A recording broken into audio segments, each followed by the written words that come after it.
How we do this, we are the truest. Got these fangs super sharp, your shit toothless. Cold-hearted, yeah we ruthless. All the ghouls in the cut, let's get ghoulish. In the graveyard, acting foolish. Finna dance with the devil to no music. Cold-hearted, yeah we ruthless.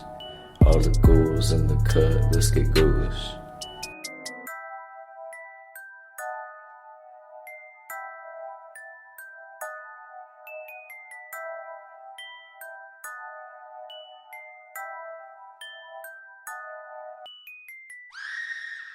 Hello and welcome to a brand new episode of a podcast called Ghoulish.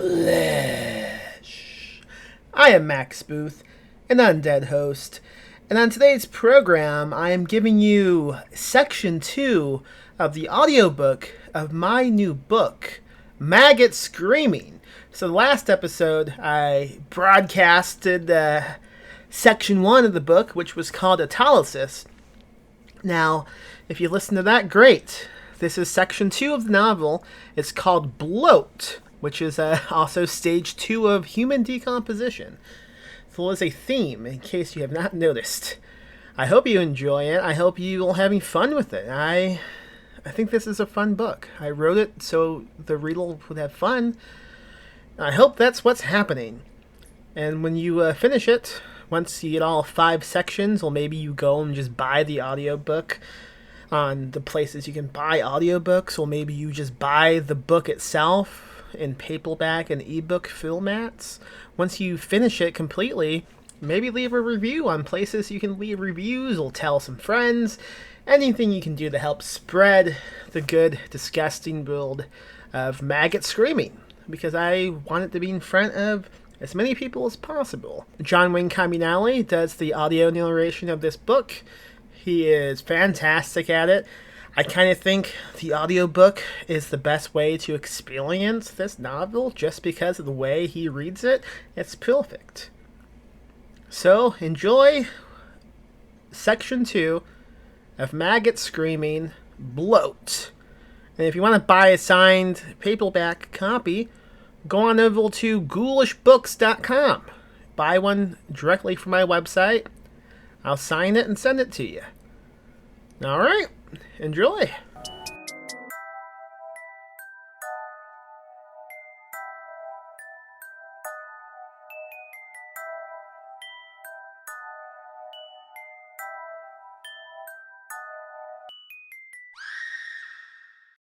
Ghoulish Books presents Maggots Screaming by Max Booth III. Narrated by John Wayne Comunale. Part 2. Bloat. The stiffness in our limbs finally loosened, but we still had a heck of a time controlling our bodies, at least compared to before we dug up Mom's old garden.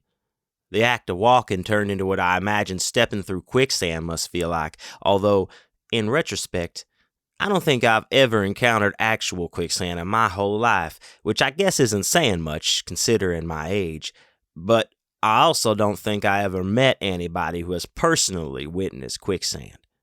Of course, it's not like I ever asked anybody about it either, so I suppose it's entirely possible many people in my life have quicksand experience and they've never spoken to me about it. Personally, if I'd discovered a pool of quicksand, I suspect I would never shut up about it. That doesn't mean it doesn't exist. Look at you in the situation we all found ourselves in that weekend Mom and Miguel went to Corpus Christi. Nobody ever told me one day I could potentially find a dead clone of myself buried in our backyard. There was no preparation, no school drills. One day it just happened, and maybe it had happened to other people before me and they'd simply chosen to keep it to themselves. Considering what happened after we regained function of our limbs, I can absolutely understand why someone wouldn't want to talk about it.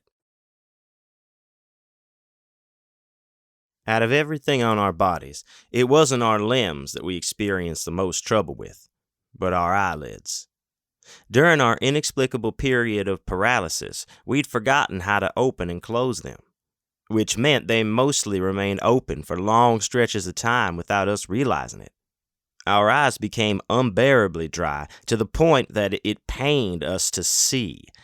After Andy freaked out and made us look into a mirror, I learned a particularly dry eyeball can transform over time, which is what happened. The white part of our eyes took on a strange reddish-brown discoloration. A couple years ago, my mom itched her eye too hard during allergy season, and it opened up this vibrant red scratch line that quickly spread to the entire eye. Bloodshot is how she described it. The injury lasted a couple weeks before healing, but while it was there, every time I looked at her eye, I wanted to vomit. I didn't realize how lucky I'd had it back then, how bad it could get. "The other eyes don't look like this," Andy told us after inspecting you and your dead companions. "But their eyes have been shut the whole time, I think. Yeah, they hadn't been open, had they?" Dad shook his head no, unable to look away from the bathroom mirror. We'd sent Comrade out to the backyard now that it was morning. After being cooped up all night in one room, she'd probably stored up enough urine to fill up the garden grave we dug. "They feel like sponges," I said, sitting on the closed toilet. "I can't stand it." "Another thing," Andy said, "the flies, they found other bodies. I can keep swatting them away, but they just come right back when I stop moving." "No shit," Dad whispered, taking the thoughts out of my head and turning them into words. We were facing the same issues.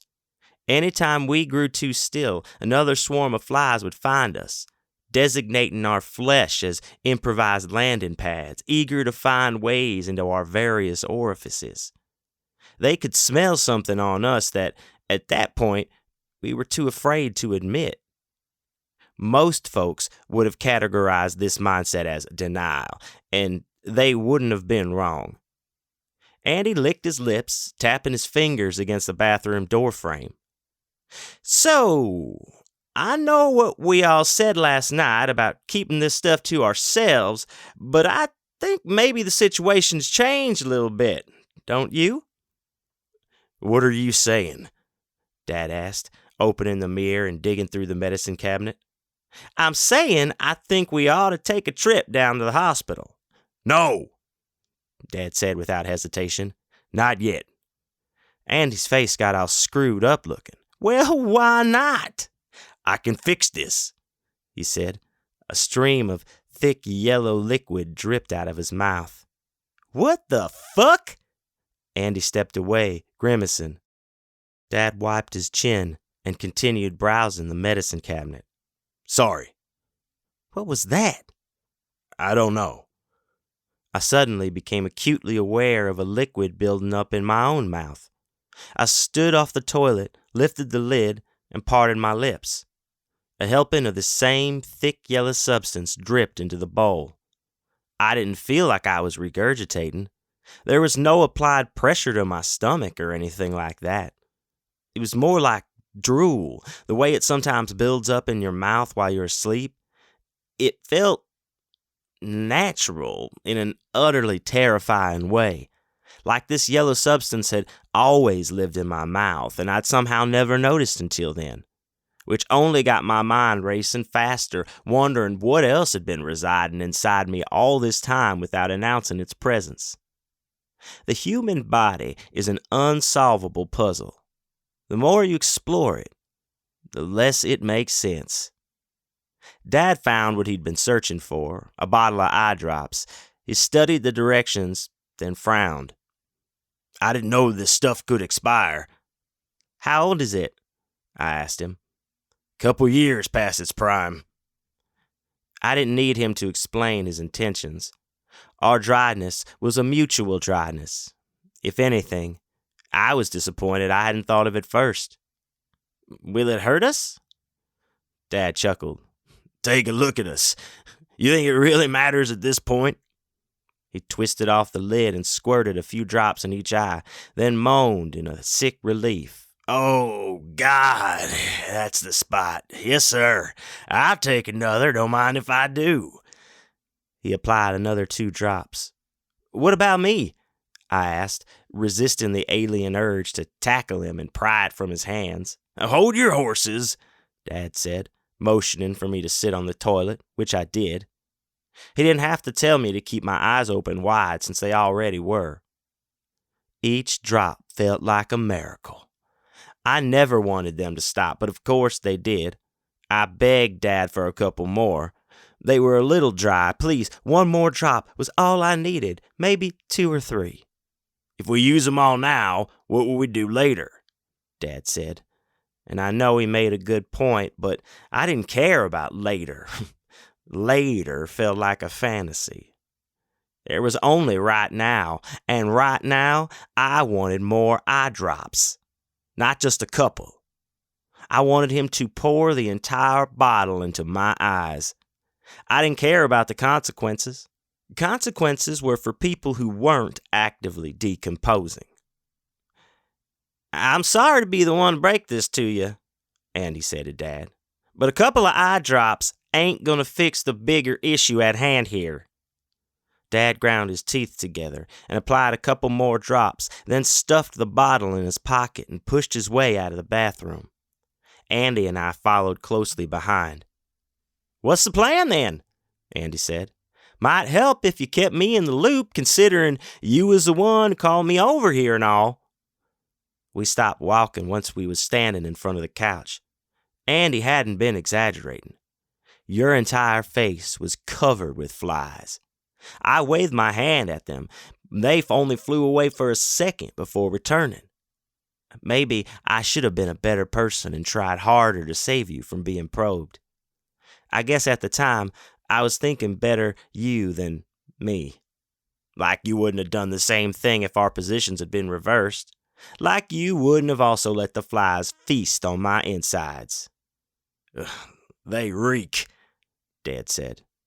"I don't know if you noticed this," Andy said, "but y'all don't smell like rainbows and unicorn farts either." Dad hesitated, then sniffed himself and grimaced. I didn't smell too great either.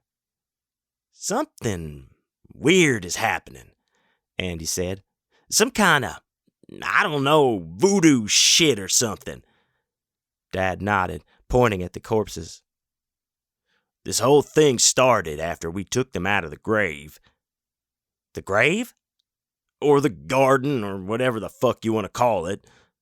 Another stream of yellow juice drooled out of my dad's mouth. This time, he didn't bother to wipe it clean. "So what I'm thinking is, what if we put them back? Place them where they were when we found them, cover them up with dirt again. Maybe everything goes back the way it was." "I mean," Andy said, "that's a better idea than what I was going to suggest." "The hospital?" I said. "You're goddamn right. Step one foot in one of those cesspools and you're liable to end up in some government freezer being experimented on by assholes with Smith and Johnson for last names. I don't know what I was thinking. I guess y'all just spooked me a little." I remained quiet, too afraid to argue that maybe a hospital was the best option. I didn't want to hurt their feelings by suggesting they were in over their heads. Even if I had said something, I sincerely doubt they would have listened to me. Maybe this is me trying to justify my silence. Maybe I didn't want to go to the hospital either. As it turns out, it's difficult to perform manual labor when you're already dead. Mobility may have returned to our limbs, but that didn't mean they were exactly productive. We couldn't hold on to anything for any real length of time before losing our grip. And forget about pulling anything. Dad and I each took an ankle from Dead Dad and tried to get him off the couch, and the only thing we succeeded in was upsetting the flies around Dead Dad's face. "God damn it," Andy said. "Am I going to really have to do this all by myself?" Dad held up his hands, opening and closing them. "I don't know what's going on. I can't... They aren't working right." "Well, this sucks," Andy said, circling the room and studying the three of you on the couch. "This really sucks." "Quit your bitching," Dad said.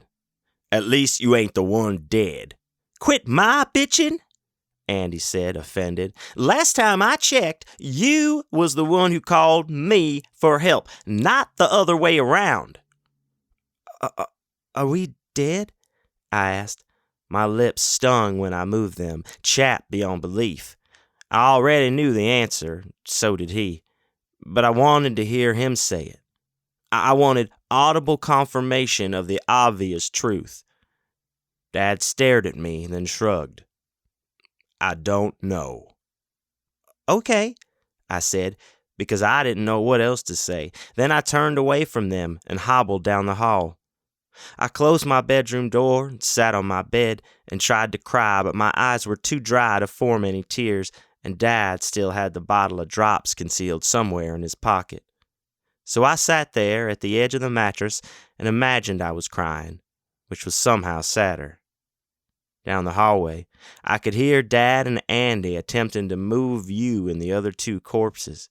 They were struggling just as we had struggled to bring you inside the previous night, except we didn't have flies to fight yesterday. Now the whole house seemed like a public playground for flying insects. I was not stupid. I knew why the flies were there. They were there for you. They were there for me. If I paused long enough, they'd find the courage to land on my face again. I tried to keep moving my hands around my head, but it was exhausting. I was so tired. All I wanted to do was sleep, but the dead can't sleep, and that's what I was, right? Dead. So what choice did I have but to sit on my bed and wait for something new to happen? What do dead people do in their coffins? They wait. They wait, and they wait, and they wait, and then they wait some more. Except my situation was different. I wasn't locked in a coffin. I couldn't get up and move around, which are things the dead are not supposed to do. It goes against everything we understand to be true in the universe. So, what did that make me exactly? What did that make any of us? I opened my walk-in closet, mostly reserved for boxes of old toys from my childhood, and examined myself in the long, narrow mirror hanging against the door. I already knew how pale my skin had gotten, but seeing it again startled me. All the color in my flesh had fled, like it was scared of me, like it hated me. Where does color go when you can no longer see it? Does it exist somewhere like a forgotten ghost, or does it simply fade away forever? A chunk of flesh was missing from my left arm on my inner elbow. It didn't hurt like it looked like it should hurt. The only reason I noticed the injury was because of my mirror inspection. Otherwise, I might never paid attention to it. I feared my body was already deteriorating, but after close study, I remembered how desperately Comrade had to try feasting on my arm that morning. She'd really sunk her teeth into me. Had Annie noticed exactly how much damage she'd inflicted? If so, he hadn't bothered letting me know, which was maybe for the best. Now that I saw my arm in its current state, there wasn't much I could exactly do about it. A Band-Aid would look pretty pathetic slapped over such a gaping wound. And besides, it wasn't like it was bleeding or anything. The hole was dried out, like an empty grave. I hoped Comrade had enjoyed what little of me she'd managed to tear away. I stuck my right index finger into the wound on my left arm and wiggled it around a little. There was an unexpected warmth, a pleasantness. I debated fitting my entire hand into the hole, but was terrified I would succeed. What would I do then? I'd be left with little choice but to continue sliding my arm in, deeper and deeper, until it was time to force my face into the wound, then the rest of my body, like a snake eating its own tail, or a 13-year-old boy crawling into his own flesh. When I pulled my finger out of my wound, I discovered a small white fleck stuck to the tip of my nail. Probably something from the carpet, I figured. Must have gotten mixed into my wound when I was paralyzed in the living room. I decided it wasn't anything to get worked up about and flicked it off my finger. Of course, I know now that I was wrong.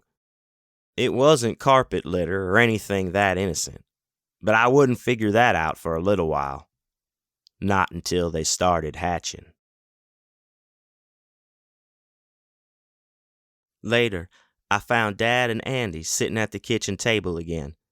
Andy was out of breath, doubled over and wheezing, face and hands and clothes covered in dirt.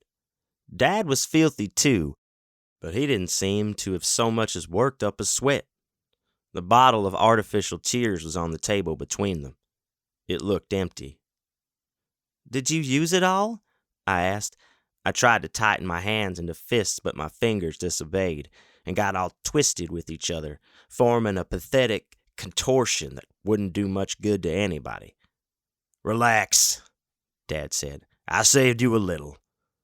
I plucked the bottle from the table without asking permission, tilted my head, and held it over my eyes, squeezing with desperation. A single drop fell from the tip and missed my eye. It hit my forehead and rolled into my hair. "One drop?" I said. "One drop? Only one drop?" Dad shrugged. "I didn't see you out there helping. It's hard work, you know. It dries a man out." "Well, what am I supposed to do then?" Again, another shrug. I would have punched him if my hands remembered how to form fists. I don't care if he was my dad or not. Once you're dead, stuff like that no longer mattered as much. The only thing I truly cared about right then was getting more artificial tears. Any other issues could be addressed after my eyes were no longer so dry. It was impossible to think when you were looking out of two unused sponges. "Hell, I don't know," Dad said, then gestured at the sink. "Why don't you get a wet washcloth? I gotta figure everything out or what?" I considered yelling something at him so I could get the last word in, but the act of opening and closing my mouth had already thoroughly exhausted me. So I turned away and fetched a clean washcloth from one of the drawers, soaked it under the faucet, and laid it across my eyes like it was a mask. The coldness blasted a jolt of energy through me.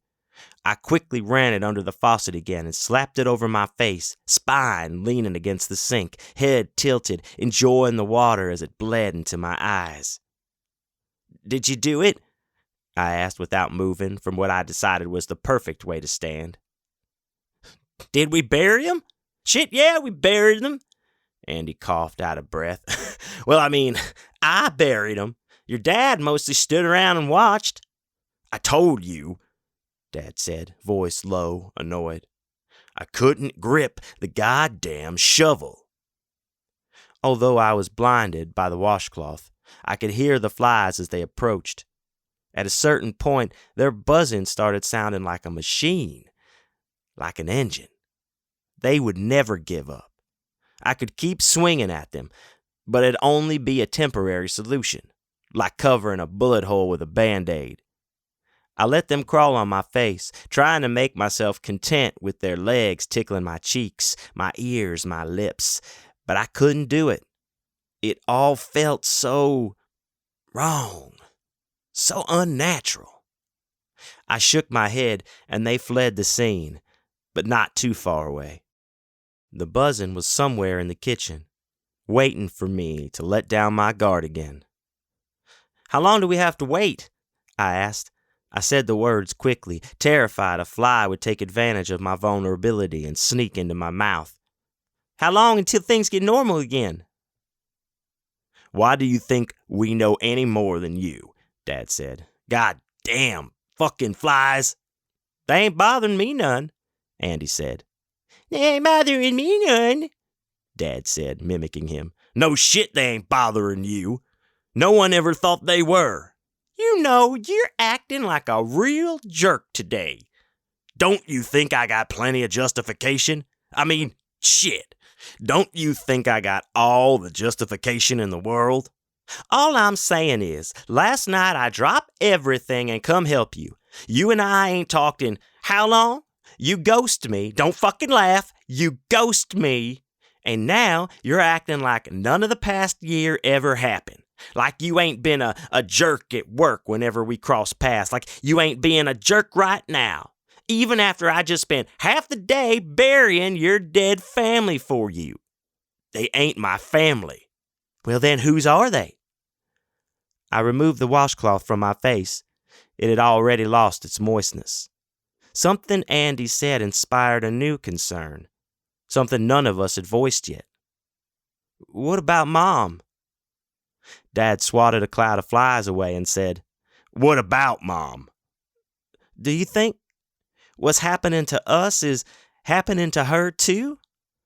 I almost didn't want to say it, as if by just asking the question would make it true. No, don't be ridiculous, Dad said, almost too quickly. Then he paused, thought about it a little longer. Shit, I don't know. We need to call her, I said. Dad nodded. If it was possible to get any paler, he probably would have. If she's like you guys, Andy said, what are we going to do? Dad ignored the question and dug out his cell phone, dialed Mom's number, and held it to his ear. Waiting. He sighed. Hey, it's me. Call me back when you get the chance. Thanks. He set the phone on the table and folded his arms across his chest. No answer? Andy said. Dad tried to laugh, but it sounded painful. What was your first clue? See? Andy said. There you go. Being a goddamn jerk again, for no good reason. You're right, I'm sorry. He swatted at another cloud of flies. But come on. Look at this shit from my perspective and try to understand why I might be reacting all irritated, irrational as it might seem. I get that, Max, I do. That still don't give you any right to treat me like I ain't been here all night and day trying to help you. Dad remained quiet, and I wondered if he was ever going to say anything at all. Then he stood and swung at several flies that refused to give him space. He didn't hit any of them. They only moved away a couple feet and then returned, somehow closer to him than before he tried to kill him with his fist. Where's Comrade? I asked, and Annie nodded at the back door. I hobbled across the kitchen and peeked through the window, spotting Comrade sitting in front of the recovered garden, staring at the dirt, not moving, like she was in deep concentration. I couldn't help but wonder what her little dog brain was thinking about all this. If she found it strange that there were suddenly two versions of Dad and me, or that one version had buried the other version like they were tasty bones, which, in a way, is exactly what you were, or I guess are. Bones, that is. Tasty, though, that ain't for me to decide. Did any of that make a lick of sense to Comrade, or was she as puzzled as the rest of us? She ain't pissing on the grave, is she? Dad called from the kitchen table, and I shook my head. What's it matter to you where my pooch does her business? Andy said. Call me superstitious, but I don't think it's the best idea to desecrate whatever the hell that is out there. Look what happened once we took them out. Who the hell knows what kind of fucked up hoodoo voodoo bullshit would befall us should your dog's urine trickle down there. Okay, I see your point, Andy said. He waved me aside and opened the back door. Comrade, get your ass in here. Comrade remained seated in front of the garden grave. Watching the dirt isn't an apt enough description for what she was doing. More like worshiping. Like someone at church in deep prayer. Comrade, God damn it, get your ass inside now. Andy shouted again, then made a clicking sound with his mouth, and Comrade snapped out of her daze, broke away from the grave, and ran into the kitchen. Andy shut the door and leaned against it, cracking his neck and studying the two of us. Well, any difference yet? Dad shrugged. I don't know. How do I look? Like shit. What about you, Dylan? Dad asked. But I was too busy trying to push Comrade away. She wasn't biting or getting violent or anything like that, but she had definitely taken too strong of an interest in my scent and kept pushing her snout against my crotch, sniffing with an uncomfortable determination. Comrade! Andy shouted. Get away from him! She refused to listen, and Andy cursed under his breath, then dragged her away by the collar. "She can smell the dead on me," I whispered, trying to make sense of everything. "Maybe we gotta give it a little bit more time," Dad said. "When we took him out of the grave, the curse? Whatever the fuck, it didn't happen instantaneously, right?" "How do you know it didn't?" Andy said. "Just because it took you a while to notice doesn't mean it hadn't already been working its mojo on you. Do you know how long a dead person takes to start showing symptoms that they are dead? Because I sure as hell don't." "We ain't dead, goddammit, we ain't. That's impossible, okay? So stop saying it," Dad said, shaking his head, looking like he didn't believe a single word coming out of his mouth. "Dead people can't do what we're doing, okay? They can't walk around. They certainly can't fucking talk, now can they?" "Then what are you?" Andy said. Dad stared off into the distance, searching for some unreachable answer, then said, "Something else." "We need supplies," Dad said a little while later, and Andy laughed, asked what that had to do with him. "Well, in case you missed it, I ain't exactly in the right state to go shopping." "Bullshit," Andy said. "I've seen way grosser fuckers than you shambling through Wally World." "Come on, man. You gonna do it or not?" Andy thought about it, then exhaled. "Hell, it'd do me some good to get out of this stinky-ass house for a while anyway." He tossed the rest of his coffee in the sink. "What do you want?" "Eye drops," I said, interrupting my father from saying the same thing. "Lots and lots of eye drops." Dad nodded. "What he said. Plus, I don't know, just browse around. We need medical shit." Andy raised his brow, amused. "Medical shit?" "Well, I ain't no expert, am I? Yeah, medical shit. Bandages and peroxide. You know, stuff that's gonna help us with whatever the fuck's happening to us." "How is it that you don't have any bandages?" "Lori took them when she moved out." "That was over 2 years ago." "Yeah, and you haven't thought to buy any more?" Dad scrunched up his face, frustrated, and waved at a new cloud of approaching flies. "I haven't needed them until now, okay?" Andy held up his hands, laughing. "Okay, shit, calm down. I'll also pick you up some tampons while I'm out." "Oh, fuck off," Dad said, then betrayed himself with a smirk. "You gonna give me any money or what?" Andy asked. "'Cause I'm broke as shit until payday." Dad nodded, then collected his wallet from the kitchen counter area reserved for car keys, loose change, and unwanted mints from Sonic. He pulled out several $20 bills and handed them to Andy, then said, "Under any circumstances, do not forget the eye drops." Andy folded the cash into his jean pocket and said, "I'll see what I can do." 30 seconds after he walked out the front door, Dad turned to me and said, "Now we just gotta hope he doesn't pass a bar on the way there." With Andy gone, there was nobody to stop Comrade from resuming her investigation. She had never listened to my dad, not even when he was alive. Once upon a time, she'd obeyed my orders. Stopped something when I told her to stop, sat when I told her to sit. But things had changed since the last time she visited. I didn't smell like she was used to me smelling. I was something different. Something too impossible to ignore. She didn't seem to view me as a threat, more like food or a fun toy. If I remained still and let her sniff me too long, she'd get gutsy and try to take a chomp out of me again. But if I kept petting her and pushing her mouth away every once in a while, she resisted the urge to tear apart my flesh. And for that, I was thankful. "How are you feeling?" Dad asked. We were seated across from each other at the kitchen table, playing a game of gin rummy. 2 glasses of water sweated on the wood, making some of the cards damp.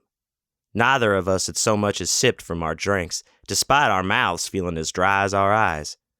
I'd tried to take a sip earlier, but ended up having to spit it out after realizing I no longer remembered how to swallow.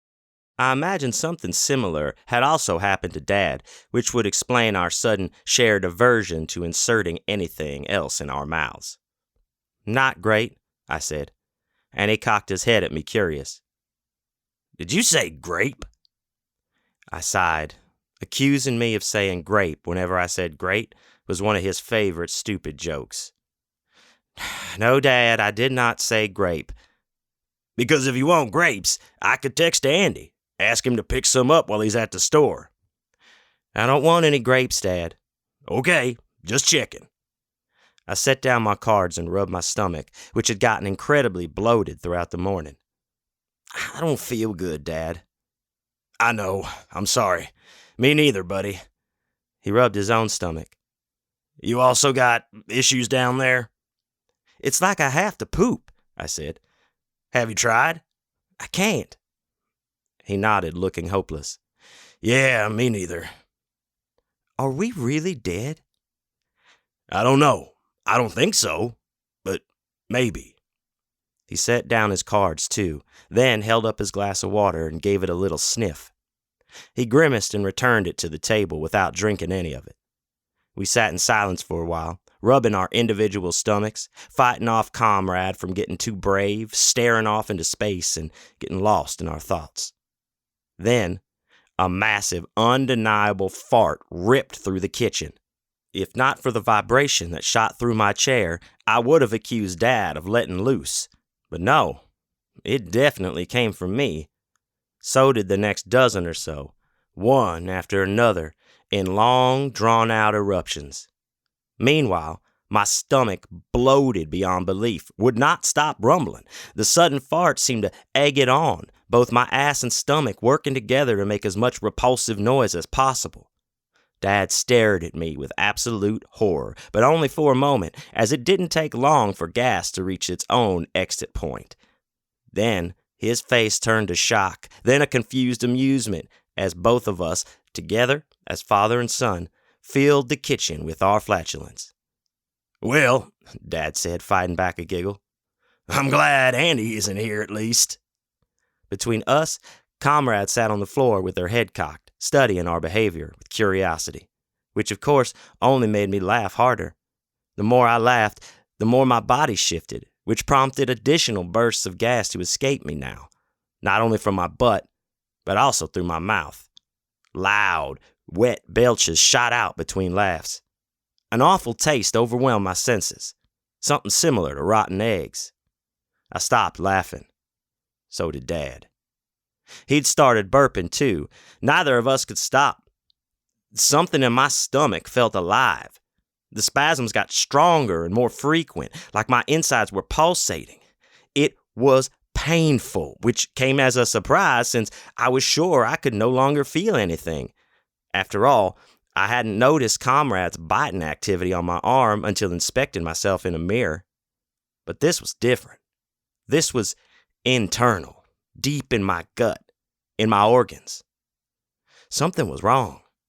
Something was seriously wrong. I fell out of my chair and glanced across the floor and noticed Dad was also there, curled up on his side, arms wrapped around his stomach, a yellow liquid dripping from the corner of his lips where his tongue drooped out. The same substance coming out of my mouth, too, flooding my lungs and forming a puddle on the kitchen tile. Comrade approached, cautious, and started licking up the liquid next to my face. It must have tasted good because instead of recoiling, she licked faster, then moved on to my mouth, where my own tongue drooped out between my lips. But I pushed her away and moaned something close to, "Oh, get away." She backed off, standing between us, and started barking. The kind of barking she sometimes does when you're taking too long to pet her. It was her impatient bark. Impatient for what, though? Her chance to eat us? I hugged my stomach again, and it felt impossibly fat. Same with Dad's stomach. He'd always been a big man, but never that big. Our bodies were swelling with excess gas, and his skin had changed. It was no longer so pale, but a bizarre, discolored green. The word zombie never sounded more appropriate. Above us, on the kitchen table, Dad's cell phone started ringing. We looked at each other, both our eyes grotesquely wide like they were bulging from the sockets, sharing a moment of bleak recognition. Groaning, Dad pushed himself into a sitting position, then reached up on the table and felt around blindly until retrieving his phone. He answered it and attempted to press the device against his ear, but his whole body was shaking, especially his limbs. Then he groaned again and dropped the phone so he could clutch his gut and fall on his side. The phone landed between us, face up, closer to Dad. He gambled removing one of his arms from his stomach, which was something I didn't have the courage to do right then. Slowly, he extended his arm out, hand trembling, and poked the speaker button on his phone, and the voice of Mom's boyfriend drowned the room. "Hear you! Max, are you there? Something's happened! I can't hear you! Hello? Hello? I'm here!" Dad managed to coherently moan, and I had never been more impressed with my father. "Oh, okay, good," Miguel said, out of breath on the other line. "So listen, you and I gotta talk. Dylan isn't nearby, is he? Go somewhere he can't overhear us. It's about Lori. Something's happened to her." The spasm in my stomach got stronger. "What?" Dad said.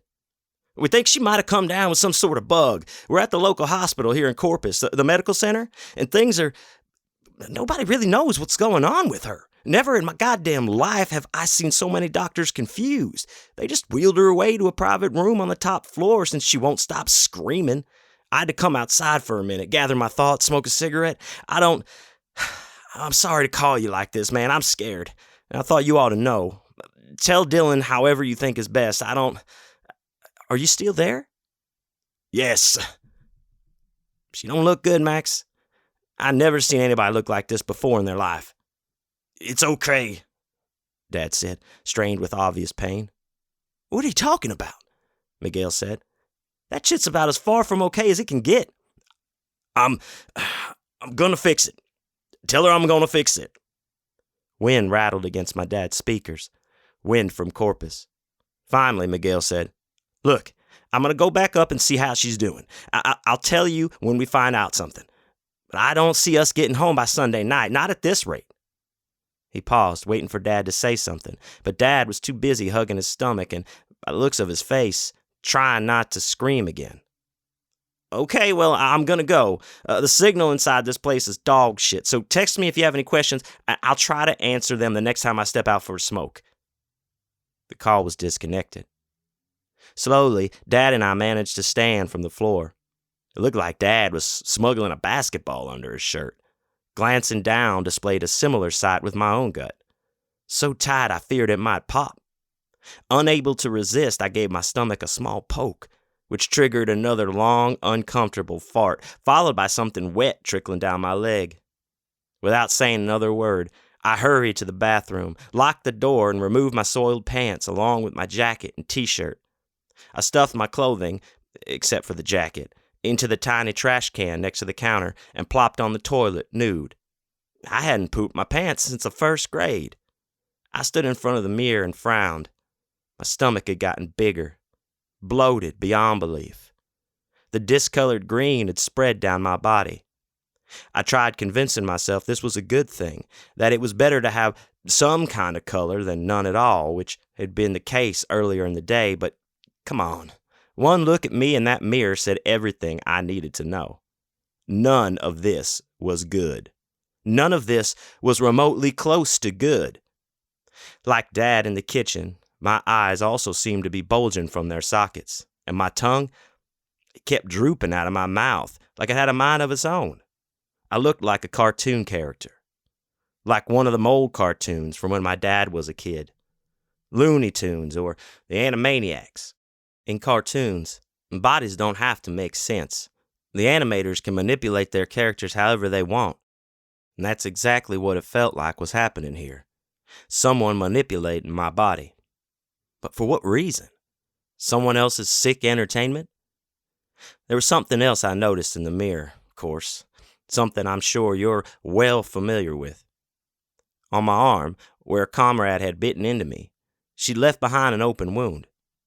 Last time I'd inspected it, the gash was empty, dried out. But now there was something different. There was something inside my wound, something moving. I broke my stare from the mirror and glanced down at my arm, raising it to get a better look, rotating it toward my face. If I was still capable of breathing, I would have sucked in a breath and held it. An unnerving whiteness had grown in my arm. For a moment, I thought I was looking at my actual bone, but bones don't writhe, do they? No, this was something else, something alive. The things in my arm were small and numerous, like little pieces of rice. With my uninjured right arm, I trembled and reached toward it, not wanting to touch it, but at the same time, not wanting to do anything else besides touch it. The responsible thing to do would have probably been to leave it alone, not to agitate it any further. But some things you simply cannot ignore, especially when they're inside your body. Especially when they're mobile. Especially when they're eating your flesh. Because that's what they were doing. We know that now, don't we? What was in my arm wound? Honestly, Dad and I should have anticipated something like this happening much sooner, considering how we'd woken up earlier that morning drowning in flies. And what do flies leave? Eggs. Which hatch into what? Which hatch into what? Which hatch into what? The first maggot I pulled out of my arm did not want to leave. It clung to my exposed muscle like a kid being dropped off for their first day of kindergarten. It wanted to stay within the safety of my warmth. I tugged harder and it came free, and I felt bad, like I'd done something wrong. I held the insect up to face level, pinching one end with the tips of my thumb and index finger and letting the rest of the minuscule body hang, like how you'd examine a booger. And it wiggled, desperate to prove it was alive, to show off its uncanny abilities. And I held it there, and I watched it demonstrate what it could do. And then I dropped it in the sink and turned the faucet on and drowned it. After it was dead, I tried to fit my arm under the sink, but the basin wasn't deep enough to position the wound correctly. So I fled to the shower and turned it on as hot as it would allow and blasted the water directly into the gash Comrade had created with her teeth. Maggots fell out of me in huge chunks, landing on my feet and wriggling between my toes before being carried away toward the drain. Only they didn't disappear like I'd hoped they would. There was too many of them. Instead, they clogged the holes and water started filling the tub. The water turned dark and sick. Not just from the maggots, but from the various yellowish liquids slowly dripping out of my other orifices. My mouth, yes, but also my anus, my penis, everywhere. I wanted to collapse into the blackening water and drown with the maggots, but I feared my lungs were already expired, so what would be the point? I turned off the water and stepped out, but kept the shower curtain shut, concealing the mess I'd created in the tub. My arm wound was once again maggot-free. I wondered how long it would take for them to find me, how much time would pass before my body would once again be altered into some mystifying, grotesque nature. I did not want to find out, but of course I did. I tiptoed out of the bathroom with a towel wrapped around my waist. Dad was fortunately nowhere in the kitchen. I managed to sneak through the house and down the hallway into my bedroom without running into him. I put on my last pair of clean clothes. They barely fit me, thanks to how much my body had bloated throughout the day. I'd only packed 2 sets, 3 including the clothes I'd left Mom's house wearing. We dressed you in the rest of my clothes. The basketball shorts and the don't have a cowman shirt. If I pooped my pants again or made some type of other mess, I didn't know what I'd do. When I returned to the kitchen, Dad was sitting at the table again, and I noticed he'd also changed clothes, which made sense. Our bodies seemed to be operating in tandem. When something peculiar happened to one of us, it was a pretty sure bet it hit the other person soon after, if not simultaneously. We shared a moment of eye contact where neither of us said anything. What was there to say? We defecated ourselves. The fact that we'd both done it made the situation less humiliating, but it still happened all the same, and we made an unspoken pact never to acknowledge the incident. Dad stood from the table and hugged me, and I hugged him, and we remained like that for quite some time. Comrade kept trying to sniff at us, and Dad and I would take turns lightly kicking her away, but between her and the flies, it was beginning to become quite clear that we would never be left alone again. Just when we'd concluded Andy had no intention of ever returning, we heard his truck pull up outside the house. The engine was loud enough to rattle the neighborhood. The moment he turned onto our street, Comrade went nuts and pawed at the front door, which was probably the most excited anybody had ever been to see Andy. As far as I knew, he'd never married or been in a serious relationship.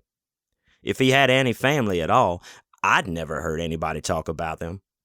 Dad and Miguel were his closest friends, and after Miguel started dating Mom, the friendship soured, at least with Dad. Over the last year or so, I'd seen Andy socializing with Miguel, but this weekend was the first time him and Dad shared more than a couple of sentences together, as far as I knew. They all worked together at UPS, but it wasn't like they all drove the same truck or anything. Must have been easy for Dad to avoid crossing paths with any of them. In his eyes, Miguel had committed the ultimate betrayal, and Andy wasn't far behind. No, Andy wasn't dating my mom, but he hadn't stopped being friends with Miguel.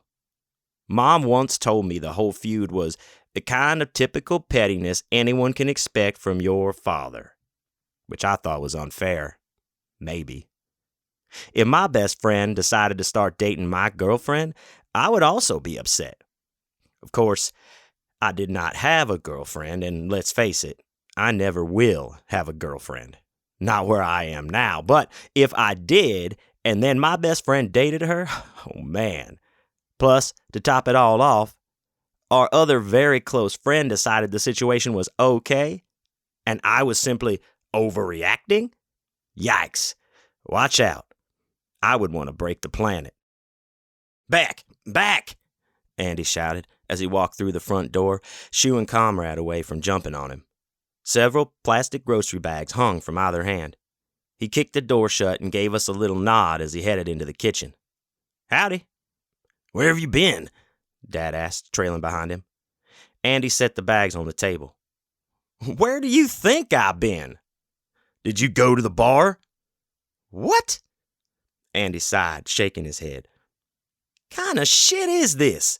I go out, do y'all a favor, only for you to grill me? No, I didn't go to the goddamn bar. I went to the goddamn CVS like you goddamn asked me to. He gestured to the many bags he'd brought in case Dad had somehow missed them. You know, you really ought to consider working on your social skills. Lesser men would have clocked you one already. I stood between Dad and Andy, afraid they were about to physically fight each other in the kitchen. Instead, Dad said, Okay, I'm sorry. Are you? Andy asked. I said I was, didn't I? Andy stared at him, dead serious, then let out a laugh. Boy, you two look like shit. I know, Dad said, rubbing his belly. We started bloating. We keep farting, I told him, which of course only made him laugh again. You keep farting, you say? Dad sat up at the table, clutching his stomach. Our bodies are building up all this gas. It's got to come out someplace. Andy sniffed, then grimaced. I thought this place somehow smelled worse than when I left. I strained my own nose, but didn't detect anything noticeably different. It wasn't that I couldn't smell. I had simply spent so much time in the odor that it no longer registered as abnormal to my senses. It was what life smelled like now. Well, I also got us some breakfast tacos, but I suspect I might be better off eating mine outside. This ain't no place to enjoy a taco. You stopped for tacos? Calm down, Andy said. I got enough for all of us. Had a hell of a time finding a place that sells them this late in the afternoon, too, which is partially why I was gone so long. I don't want any goddamn tacos, Dad said. Did you get the drops or not? Wow, a simple thank you would be nice every once in a while. Andy. He shook the comment off and picked up one of the CVS bags, waving it as he spoke. Did you know these fucking drops cost $10 each? Before tax? And that's the generic ones. What a total scam. Did you get them or not? Yeah, but I want you to know I had to dip into my own account, so you owe me another 20.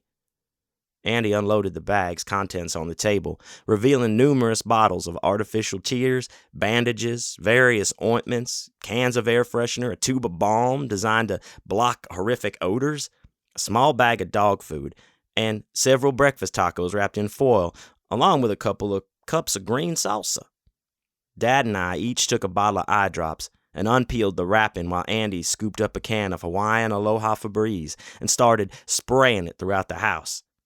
Gonna make this shithole smell like paradise, he shouted over his shoulder, then fell into a coughing fit as a cloud of fragrance drifted into his open mouth. He grabbed the balm and rubbed it under his nose, then made a screwed-up face like the substance was tickling him. I tilted my head and squeezed the bottle over me, missing and hitting my cheek several times before finally making contact with my eye. It's easier if you hold it against the bridge of your nose, Dad said, demonstrating with his own bottle. He pressed it against his nose, tilted, and the tear dropped directly into his eye. He blinked a couple times, then straightened his neck. Waste less drops that way, he said, seconds before a thick stream of yellow liquid dripped down his chin. He wiped it with the back of his hand and started scavenging through the rest of Andy's groceries. You fellas hungry or what? Andy said, stomping into the kitchen. Behind him, Comrade snapped her jaws at the fallen Febreze miss. I don't think so, Dad said, then glanced at me. What about you? I shook my head. There was no possible way I was going to eat something, not with everything going on with my stomach, and certainly not with the mysterious yellow liquid building up in my mouth every couple minutes. When was the last time any of y'all had something to eat? Andy asked, studying us with one brow raised. I don't know, Dad said. We had Whataburger yesterday. I don't know when. For lunch, I said. So it's probably been over 24 hours since you ate, Andy said. Dad shrugged. Maybe. Andy shook his head, disappointed with our answer. You gotta try then. Consider it the ultimate test, right? If you're alive, you need to eat. The dead can eat too, I said, and they both frowned at me, waiting for me to elaborate. Sometimes they eat other people. Dylan, for the last goddamn time, we are not zombies, Dad said. How do you know that? I said. The boy raises a good point, Andy said. Y'all definitely fit the profile. Dad cocked his head at him. Oh, you think so? I mean, yeah. Andy scratched his chin. Ain't y'all looked at yourselves recently? Tell you what, Dad said. Let me take a bite out of you and see if I enjoy the taste. Andy chuckled. Only if I get to pick the spot, partner. He grabbed 2 tacos and gave one to each of us. Just try. See what happens. I took the taco over the sink and unrolled the foil. Bacon, egg, and cheese wrapped in a cold tortilla. I lifted it to my mouth and hesitated, trying to force myself into being hungry and failing. Any semblance of an appetite had vanished from my system. Bits of egg dropped out of the tortilla and splattered in the sink basin. The cloud of flies around my head increased in size. I opened my mouth and slid the tip of the taco between my lips and bit down. I felt it in my mouth but tasted nothing. I chewed, then realized I couldn't remember how to swallow. I didn't know what to do. I stood over the sink and tried several times, but it wouldn't go down my throat, so I spat it out into the basin, then tossed the rest of the taco in the trash can. The flies waited all 5 seconds before swooping down to claim the rejected remains. They did not get to enjoy their trash feast for very long, however, as Comrade stuck her head in and inhaled the tortilla in one massive bite. Dad hadn't bothered trying his taco. Instead, he unwrapped it and gave it to Comrade too. This one took her 2 whole bites to finish. Andy stared at us in disbelief. Y'all just wasted like $4 worth of breakfast tacos. Dad shrugged, squeezing another round of artificial tears into his eyes. Told you we weren't hungry. Andy scooped up the last 2 untouched tacos and took them outside in the backyard. What are you going to do? Dad asked as we followed him. Feed them to the bodies? Andy stopped and laughed, incredulous. What? I'm going to feed them to myself if that's okay with you. Oh, yeah, okay. You might not mind the smell, Andy said, gesturing to the open door leading to the kitchen. But that shit is horrendous, even with the Febreze. God damn!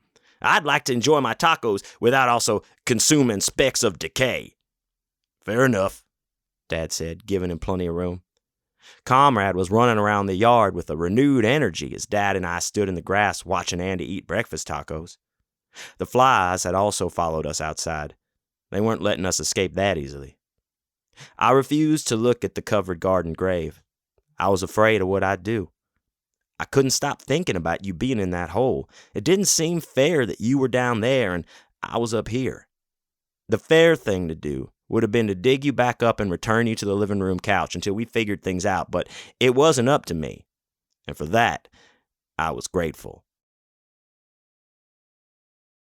Once Andy returned, it didn't take too long for Dad and I to start farting again, which Andy found hysterical. In addition to the other previously mentioned CVS supplies, he'd also purchased several tubes of body lotion, and it was while applying this lotion to our perpetually bloated stomachs that our flatulence returned with a vengeance. Oh my God, Andy said from across the kitchen. That sounds like it came from a vampire's asshole. Why a vampire? I asked, thinking zombie would have been a more apt comparison, but then again, weren't vampires also undead? Andy shrugged, clearly not having given it as much consideration as I had. I don't know. First monster that came to mind. We ain't monsters, Dad said, annoyed, and tossed the lotion on the kitchen table. I don't know what we are, but we ain't no goddamn monsters. Tell that to your anus, pal, Andy said. I nudged Dad, prompting him to look down at me. What? He said, still irritated with Andy's accusation. You gonna tell him? I asked, gesturing to Andy. Dad frowned, either not understanding the question or acting intentionally ignorant. Tell him what? Yeah, Andy said, alert. Tell me what? About Mom. You got a hold of Lori? Andy said. Is she okay? No, Dad said. No, you didn't get a hold of her, or no, she ain't okay? Both of them, Dad said. Miguel called while you were gone. Whatever's going on with us, maybe it's happening with Lori, too. What the fuck do you mean, maybe? They're at the hospital in Corpus, Lori and Miguel. Miguel, too? No, he's fine. I mean, yeah, he's there, but more for support, I guess. He's fine. And Lori? Not so fine, Dad said, defeated, shoulders slumped. What did she say? I didn't, get to talk to her or anything. I spoke to Miguel. He was the one who called me. She was already in the hospital. They were in the process of moving her to a private room. Well, do they at least know what's wrong with her, for Christ's sake? Andy asked, pacing. Because it has to be the same thing, right? It has to. Nobody knows anything. They're still trying to figure it out. Okay, sure. But what did Miguel say when you told him about you and Dylan? Is he going to pass it on to her doctors? I mean, this shit ain't no coincidence. All 3 of you? Oh my God.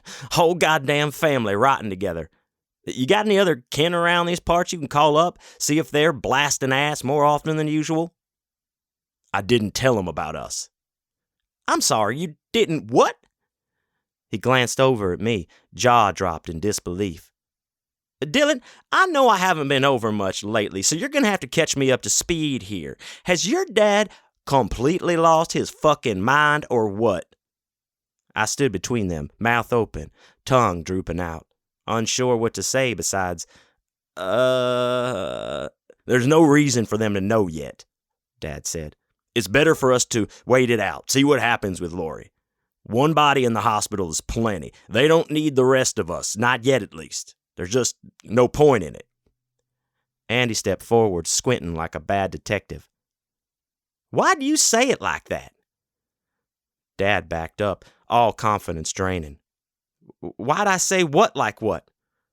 Body. You said one body in the hospital, not one person, one body. So the fuck what? I don't know. A little suspicious, that's all. Dad chuckled. What exactly do you think is going on here? Andy shrugged and turned around. Isn't that what you called me over here to find out? He asked, then stormed out of the room, lighting another cigarette. Okay, I got an idea, Andy said a little over an hour later. We were sitting on the couch watching The Simpsons.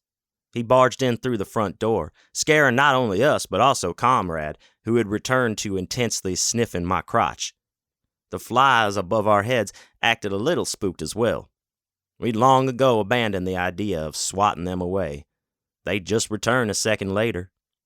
Moving our arms like that was a waste of good energy. Soaking our clothes with insect repellent spray hadn't proven effective either. An idea about what? Dad said. What? Andy said. What do you think, motherfucker? What's your idea? I said, attempting to cut off another ridiculous argument before it could grow any legs. The fact was, all this internal rotting was starting to make the two of us a little cranky. The body farm, Andy said with a smug grin across his face. Dad and I both remained quiet, waiting for him to elaborate, but he seemed satisfied with his answer as he offered no further explanation. What about the body farm? Dad finally asked. What's a body farm? I added, although they both predictably ignored me. Don't you think they might have some idea what's happening to y'all? Andy said. I mean, it's their fucking job, right? Studying dead folks, figuring out the different ways we decompose. Hell, to be honest, I can't think of anybody more qualified to approach about this issue. I don't know, Dad said. That place always gives me the creeps. Shit, what do you think y'all's been giving me since I got here? This fucking house is creep central. Ah, come on, it's not that bad, Dad said, not sounding entirely convinced of his own words. He dismissed the thought with a shake of his head. And anyway, I know exactly why you want to go down to that body farm, and it has nothing to do with us. Andy tried to conceal that he was blushing by covering his face with his arm, and in doing so only succeeded in drawing more attention to his cheeks. I don't know what you're talking about. What is a body farm? I said, stressing my voice so it sounded deeper than normal.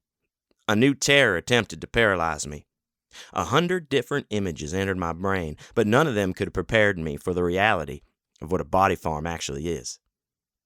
It's a place, Dad said, scratching his head, where scientists study dead people.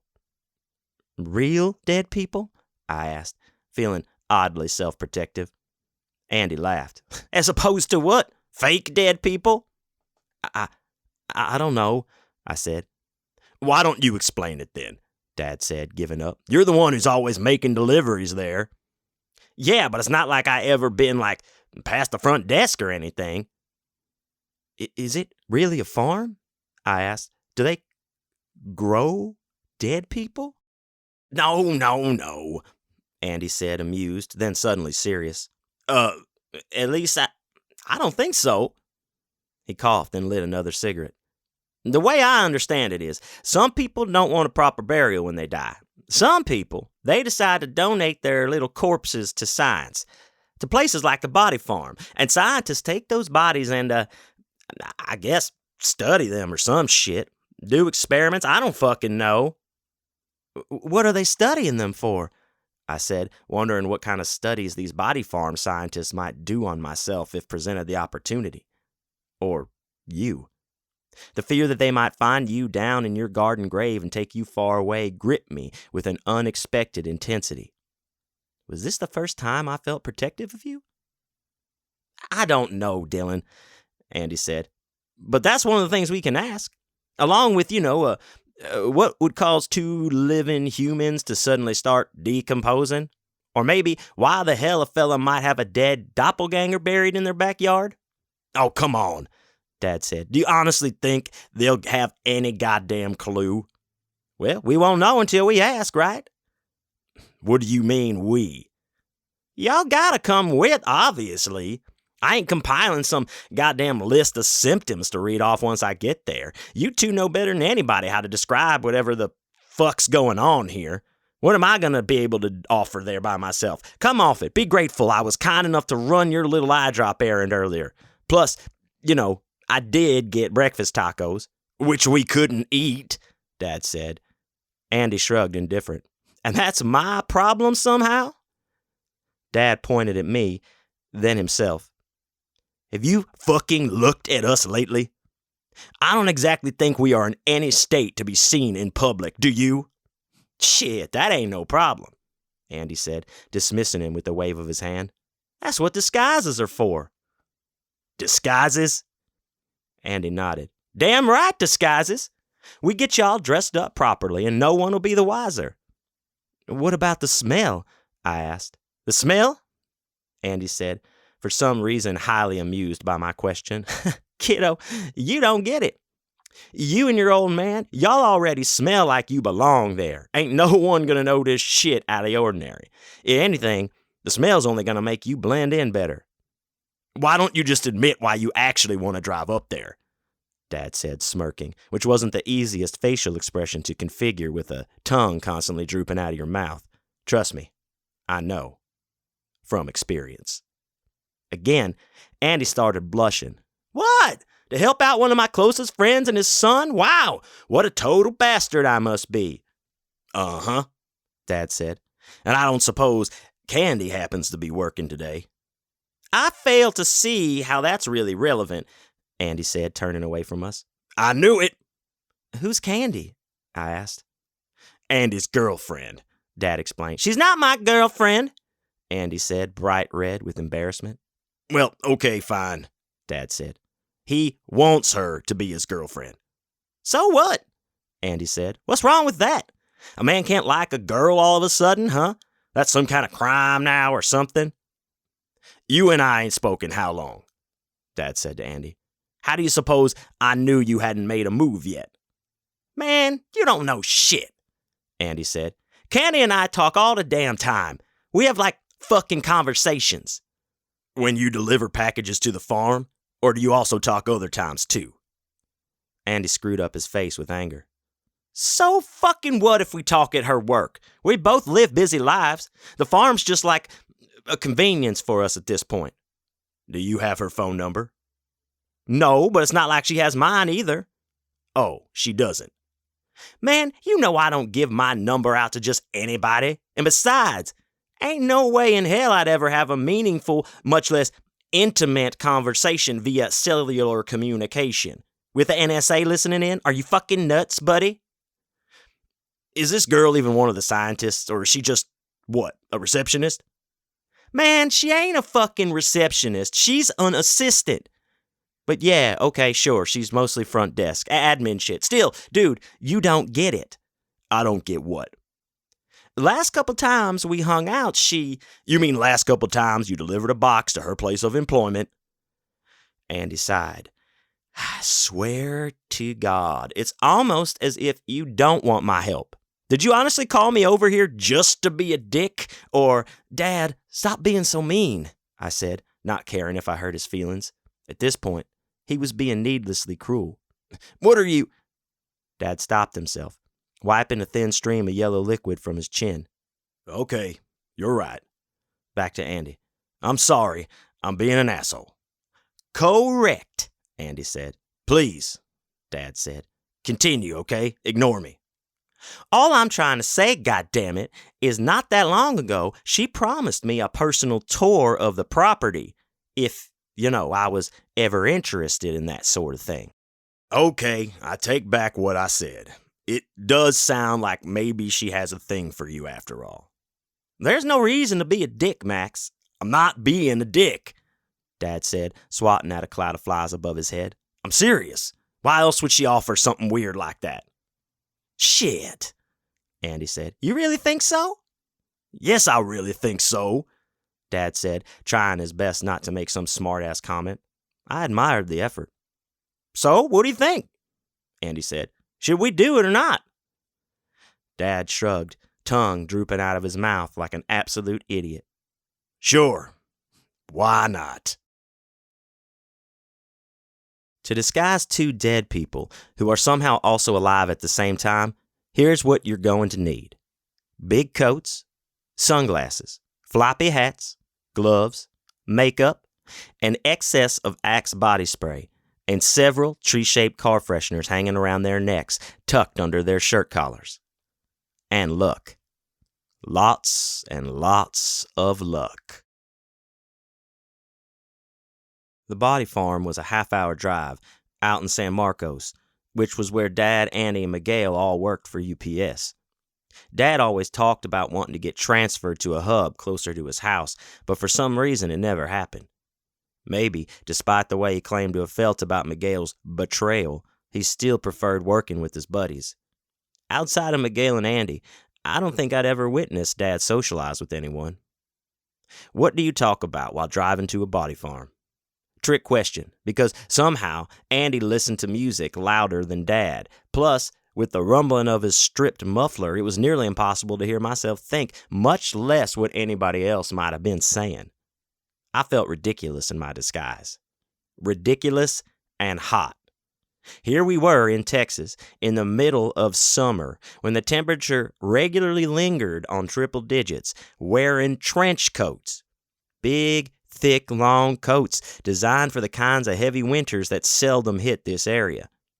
I felt extremely hot, but the feeling might have existed only in my mind, as I never started sweating while riding in the back of Andy's pickup. Any other kid would have surely expired from extreme heat exposure, but not me. Not actual heat, not like I imagined. Plus, the coldness had mostly disappeared by then as well, leaving behind a sensation I struggle to describe even now. Some kind of uncomfortable nothingness. But not quite that either. It was more similar to the feeling that precedes or follows a limb falling asleep, except it wasn't focused on only one part of my body. The sensation had spread everywhere, like a disease. We'd left Comrade at Dad's house. No sense in taking her with us when we had no idea how long we'd be inside the body farm. It seemed unlikely the scientists would allow a strange dog to invade their workstations. As it was, we pretty much doubted they'd grant us permission inside, despite Andy's many reassurances. But we were going along with it anyway, because what else were we supposed to do? Go down to Corpus with Mom? Check ourselves into the hospital? Well, okay, yeah, that did sound like the smartest plan, but it wasn't like anybody was letting me make any decisions. I brought the idea up once, but Andy had laughed and rubbed my head, momentarily scaring away a cloud of flies, and suggested it would be a foolish thing to do, willingly offering yourself to the government like that, especially when they already had their greedy mitts on one member of the family. Why go easy on them and give them any more? His response sounded a little crazy to me, but Dad had nodded along with him, seemingly in agreement. So maybe this was some greater truth, easier to comprehend upon entering adulthood. Or maybe they were both nuts. Once we got off I-35, we had to cross over a curvy concrete bridge labeled Purgatory Creek, which Andy thought was hilarious. "Ain't that some ironic shit?" he shouted over his muffler, pointing at the sign as we passed it. "What are you talking about?" I asked, struggling to raise my voice. Straining vocal cords was a skill quickly fading from my inventory, among many other things I used to take for granted. "Purgatory!" Andy shouted again. "Don't you get it?" I shook my head. Dad also appeared equally puzzled. "The place between, baby," Andy said. "Not heaven, not hell, but right smack in the middle. If that ain't ironic, I don't know what is." How is it ironic?" Dad asked. Andy lowered the volume. "Well, come on, think about it. How else would you describe what's happening to y'all? Y'all sure as shit ain't dead, but you also ain't exactly alive, are you? So, what does that make you then, if not in between? Bunch of purgatory boys crossing over Purgatory Creek. Ironic as fuck, if you ask me." "Oh," Dad said. "I don't know. Maybe. I always get confused. You know about irony and shit." "What the hell's so confusing about it?" Andy said, irrationally annoyed as we exited Purgatory Creek. Don't you remember that song by Janice... what's her name? What song? God damn it, the fucking ironic song. I don't know what it's called. Are you talking about Alanis Morissette? Andy grimaced. Who? Alanis Moore. I don't know who that is. She sang the ironic song. No, Andy said, shaking his head. I'm telling you, her name was Janice something. What's so ironic about it raining at a wedding anyway? What the fuck is that supposed to mean? Isn't that from the song, Raining on a Wedding? How the hell should I know? You think I go around memorizing every little song I listen to now? You're the one who started talking about the song, not that song, Andy said. I'm talking about the ironic song. Me too. Raining at a wedding? Andy said. Nah, that ain't irony. That's just a bummer. Same as with a black fly in someone's Chardonnay. Andy side-eyed him. I don't drink that shit, and you know it. Dude, it's from the song. Oh, my God. But Andy shook his head, disgusted, and raised the volume on his radio again. A couple minutes later, he started slowing down as we approached a narrow, hard-to-spot road to the right. He turned onto it, tapping the brakes several times to avoid swerving into the grass and gravel. To the right of the road's entrance was a white sign marked Heathenish Center, and to the left of the road, leaning against a prickly pear cactus, was a large rock someone had graffitied the word Jesus on with red, blue, and black spray paint. Always turn right at the Jesus rock, Andy told us. Once you find your way out of purgatory, of course. The road we were on was barely wide enough to fit one vehicle. I got nervous someone would come blasting through the opposite direction and crash into us, but the area thankfully appeared deserted of all other human life. Tall fences and poles followed us down the road on either side, preventing us from entering the true Texas hill country. The fences might have once been painted seafoam green, but the structures were now rusty, flaking. The road contained many twists and curves, making it impossible to gain much speed despite Andy's reckless driving. Several hills and drops in the road also cautioned us against going too fast. Otherwise, we'd likely flip over, smash into a pole, something idiotic like that. I was worried Andy didn't know where he was going, that he was lost as the rest of us, but too embarrassed to admit it. But then, gates started showing up along the side of the road, spread out every 500 feet or so, locked with heavy chains and flaunting signs that warned trespassers the premises were under 24-hour surveillance with cameras capable of night vision abilities. Texas hill country poked out from behind the fences, promising adventure beyond the locks.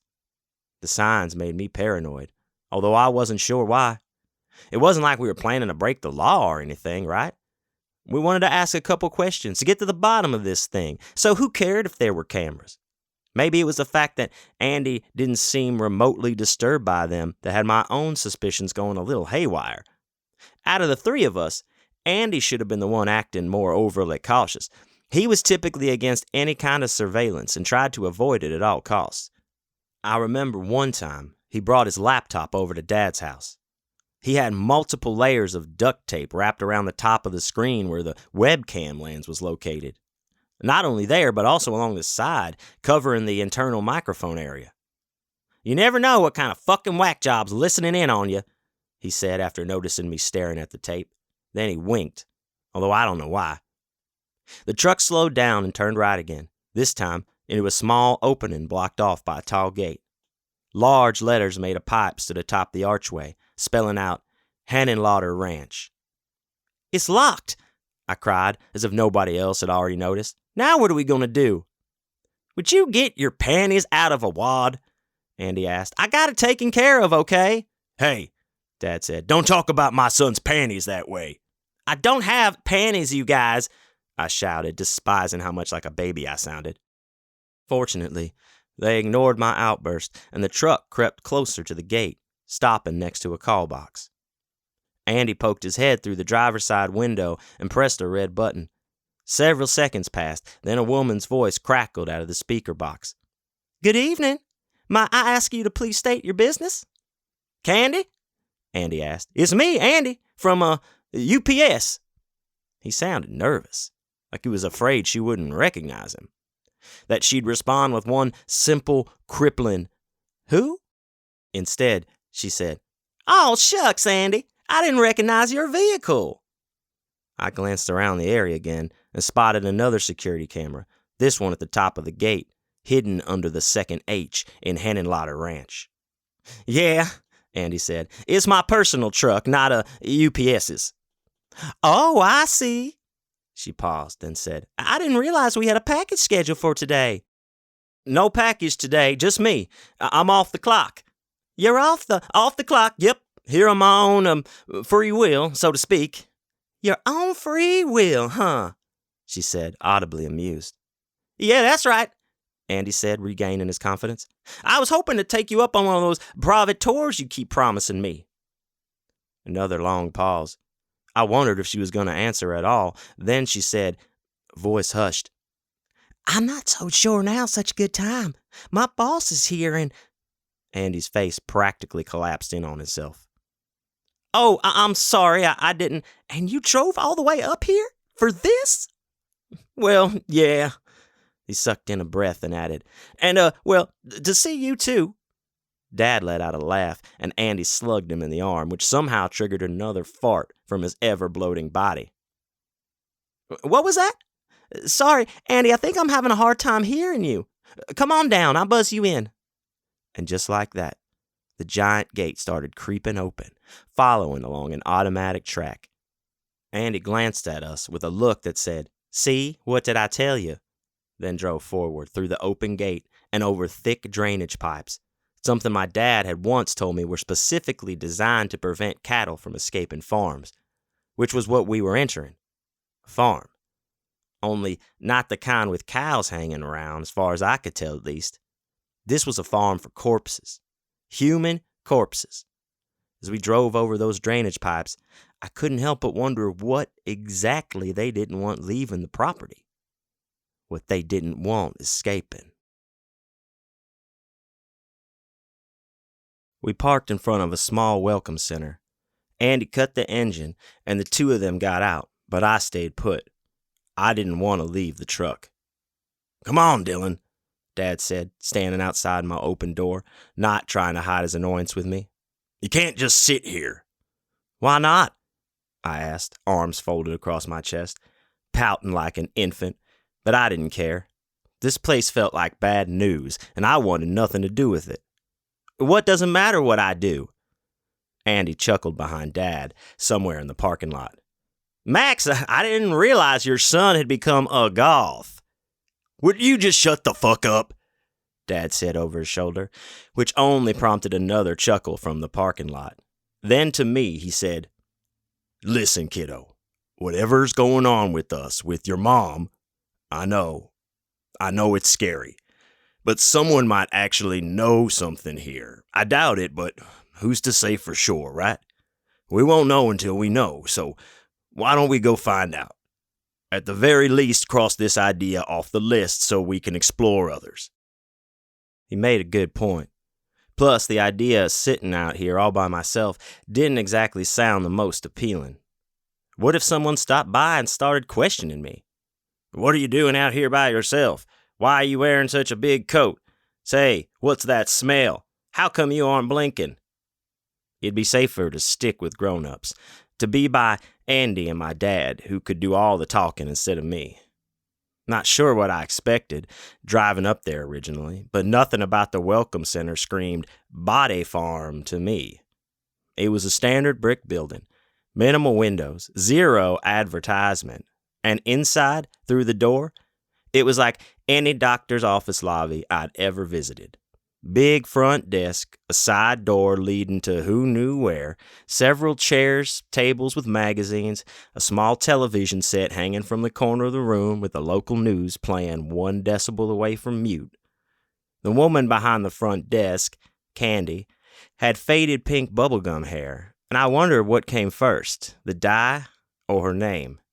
She peered her head over her desktop and smiled at Andy, then frowned when she noticed me and Dad standing next to him. Hi," she said. Was she more disappointed that Andy wasn't alone, or confused over our ridiculous disguises? If I had to guess, probably a mixture of both. What's going on? Hi, Candy, Andy said, smiling and blushing all at once. It's nice to see you again. Yeah, you too, she said, not taking her eyes off me. She looked like she was a second away from calling security, assuming Body Farms had security. And if they did, what would their job be exactly? Who would Body Farm security officers be assigned to protect? The dead or the living? Andy cleared his throat, realizing how awkward the situation had become, and gestured at the two of us. This is my friend Max and his son Dylan. Dad and I waved back and said, Hey. She waved back. Hi? Enunciated like it was a question, like she didn't understand what we were all doing here. Andy cleared his throat a second time. It sounded wet and disgusting. So, the thing is, I was wondering, about the tour you're always teasing me about. See, Dylan here, he has a science project due on Monday. On, corpses and whatnot. How shit decomposes or whatever, that kind of thing. So we were hoping maybe you could show him around. Answer some questions. School? Candy said, frowning. Isn't school out? It's July. Andy gulped and gave me a playful slap on the back, nearly knocked off my sunglasses. Yeah, but he's dumb as shit, so they're making him do summer school. Dad turned toward Andy like he was going to attack him. Instead, all he said was, Are you serious? Hey, Andy said, ain't nothing to be ashamed of. I got stuck doing summer school bullshit twice when I was a kid, and now I own my own truck. He winked at Candy and gestured behind us at the front door. That's right. You know that truck you saw me pull up in? All mine, 100%. No more monthly payments or nothing. Oh, she said, sounding the opposite of impressed. Wow. So, what do you think? Andy said. Can you help this poor child pass summer school or what? Well, Candy cleared her throat. I suppose I... Unfortunately, said another woman, standing next to the open side door across the room, Miss Candace's occupational duties require her to remain behind this front desk unless her supervisor requests her to assist on a project. The woman stepped forward, letting the side door shut behind her. And, as fate would have it, I happen to be Miss Candace's aforementioned supervisor. In fact, I happen to run this entire facility.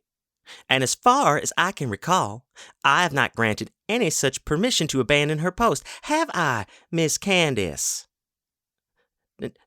Dr. Winsenreed, Candy said, nervous. I was just about to tell him that. I swear. Now, there's no need for that kind of erratic blabbering, Miss Candace. You're fine. All is well, all is well. She smiled wide and held out her hand for one or all three of us to shake. I instantly distrusted it. Anybody who wanted to shake your hand undoubtedly had something nefarious hidden up their sleeve. And this woman, Dr. Winsenreed, was wearing a white lab coat, which was the second best type of sleeve to conceal something under. The absolute best being, of course, a magician's cloak. Now, why don't you introduce me to your very interestingly dressed friends? She said. Candy's brain seemed to skip a beat. Her reaction delayed like a video game lagging, then snapped back to reality. Oh yeah, of course, Dr. Winsenreed, of course. That's Andy. He works at UPS. Oh, did we have a package? The doctor studied Andy, frowning. You don't appear to be dressed in the proper attire typically found on the United Parcel Service delivery drivers. And it couldn't be Casual Friday, considering Friday was yesterday, at least according to most standard calendars. He's off duty, Dr. Winsenreed, Candy explained. His friend's son needs help with a science project for summer school.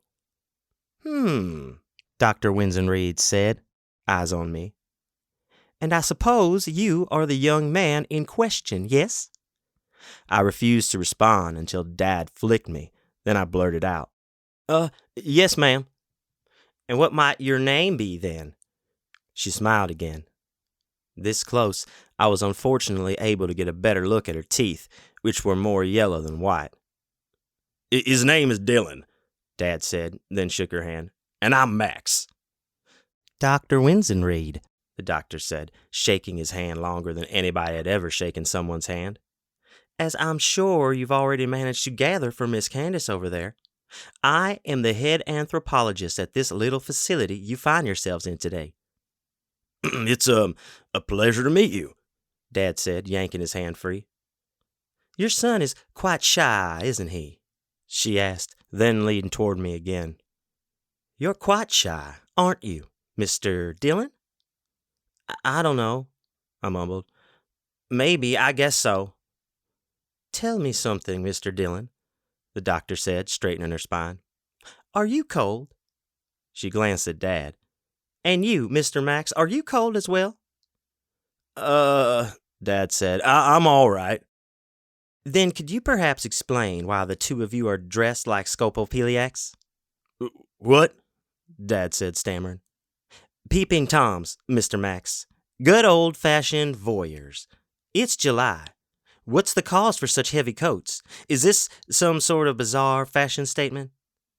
Dad said again, utterly useless. They got shitty skin, Andy said, trying to save the day. Beg your pardon? Dr. Winsenreed said, returning her gaze to Andy. They got, one of those skin conditions. Too much contact with the sun will fuck them up. What? Candy said from behind the desk. Like vampires? Andy snapped his fingers, ecstatic. Exactly like vampires. He hesitated, backtracking. Well, I mean, not exactly, okay? They ain't, undead or anything like that. That would be crazy, right? Andy, Dad said, trying to get him to shut up without having to say it. Another yellow-toothed smile from the strange doctor. Tell you folks what. While Miss Candace here may not be able to leave this office and show you around, there's no reason I can't. You? Andy said, poorly hiding his disappointment. The doctor clapped her hands and rubbed them together, giddy. Yes, me. Why not me? I am, after all, the head researcher at this facility, am I not? You do not need to answer that because I already know the answer. Yes, I am. I very much am. Well, we're kind of hoping, she raised her pointer finger toward the ceiling, cutting Andy off like a feared schoolteacher silencing a classroom. And also, considering Miss Candace has not been properly trained or prepared to answer the sort of questions Mr. Dillon here might need answered, I honestly cannot imagine a more perfect guide than me. Can you? Well, Andy said, yes, Dad said, stepping in front of Andy. We would appreciate your help. Thank you so much for the kind offer. No joke. That was the politest I'd ever heard my father speak to anybody. It left me and Andy a little dumbstruck. The tone certainly worked its charm on Dr. Winsenreed, who showed us her hideous teeth again. If I was still able to smell anything beyond my own rotten odor, I'm confident her breath would have been strong enough to force another dose of mystery liquid out of my mouth. Now, that is how a proper gentleman communicates with a member of the opposite sex, she said, then winked. Oh my God, I realized. She was flirting with him. Dr. Winsenreed clicked her tongue. Okay, how about this? Mr. Andrew, why don't you stick around here and keep Miss Candace company? She turned to Candy. Now, that's not to mean I'm giving you an excuse to slack off, Miss Candace, but seeing as we're nearing the end of the workday, a workday which has been particularly slow at that, I cannot imagine you have much left to accomplish before closing. Plus, you and Mr. Andrew already seem like good friends, so if you wish to socialize while finishing up your tasks, what kind of a heartless boss would I be to stop you? This is not a sweatshop after all. This is not Amazon.com. We are a simple facility with simple functions. We treat our staff not like employees, but like family. Would you say that's true, Miss Candace? Yeah, Dr. Winston Reed, that's true. The doctor turned to Andy. And this is agreeable with you, Mr. Andrew? Sure, I don't see why not. Then it's settled, Dr. Winston Reed said, clapping her hands again. Mr. Andrew will stay with Miss Candace, and Mr. Max and Mr. Dillon will accompany me on a brief tour of the premises. We will then reconvene here in this very office, and then who knows where fate will take us? Go grab some dinner, perhaps? A cup of hot, steaming coffee? The day is young, is it not? The question didn't seem to be directed at anybody in particular. So when nobody answered, she followed up with another clap and exclaimed, All right, let's proceed.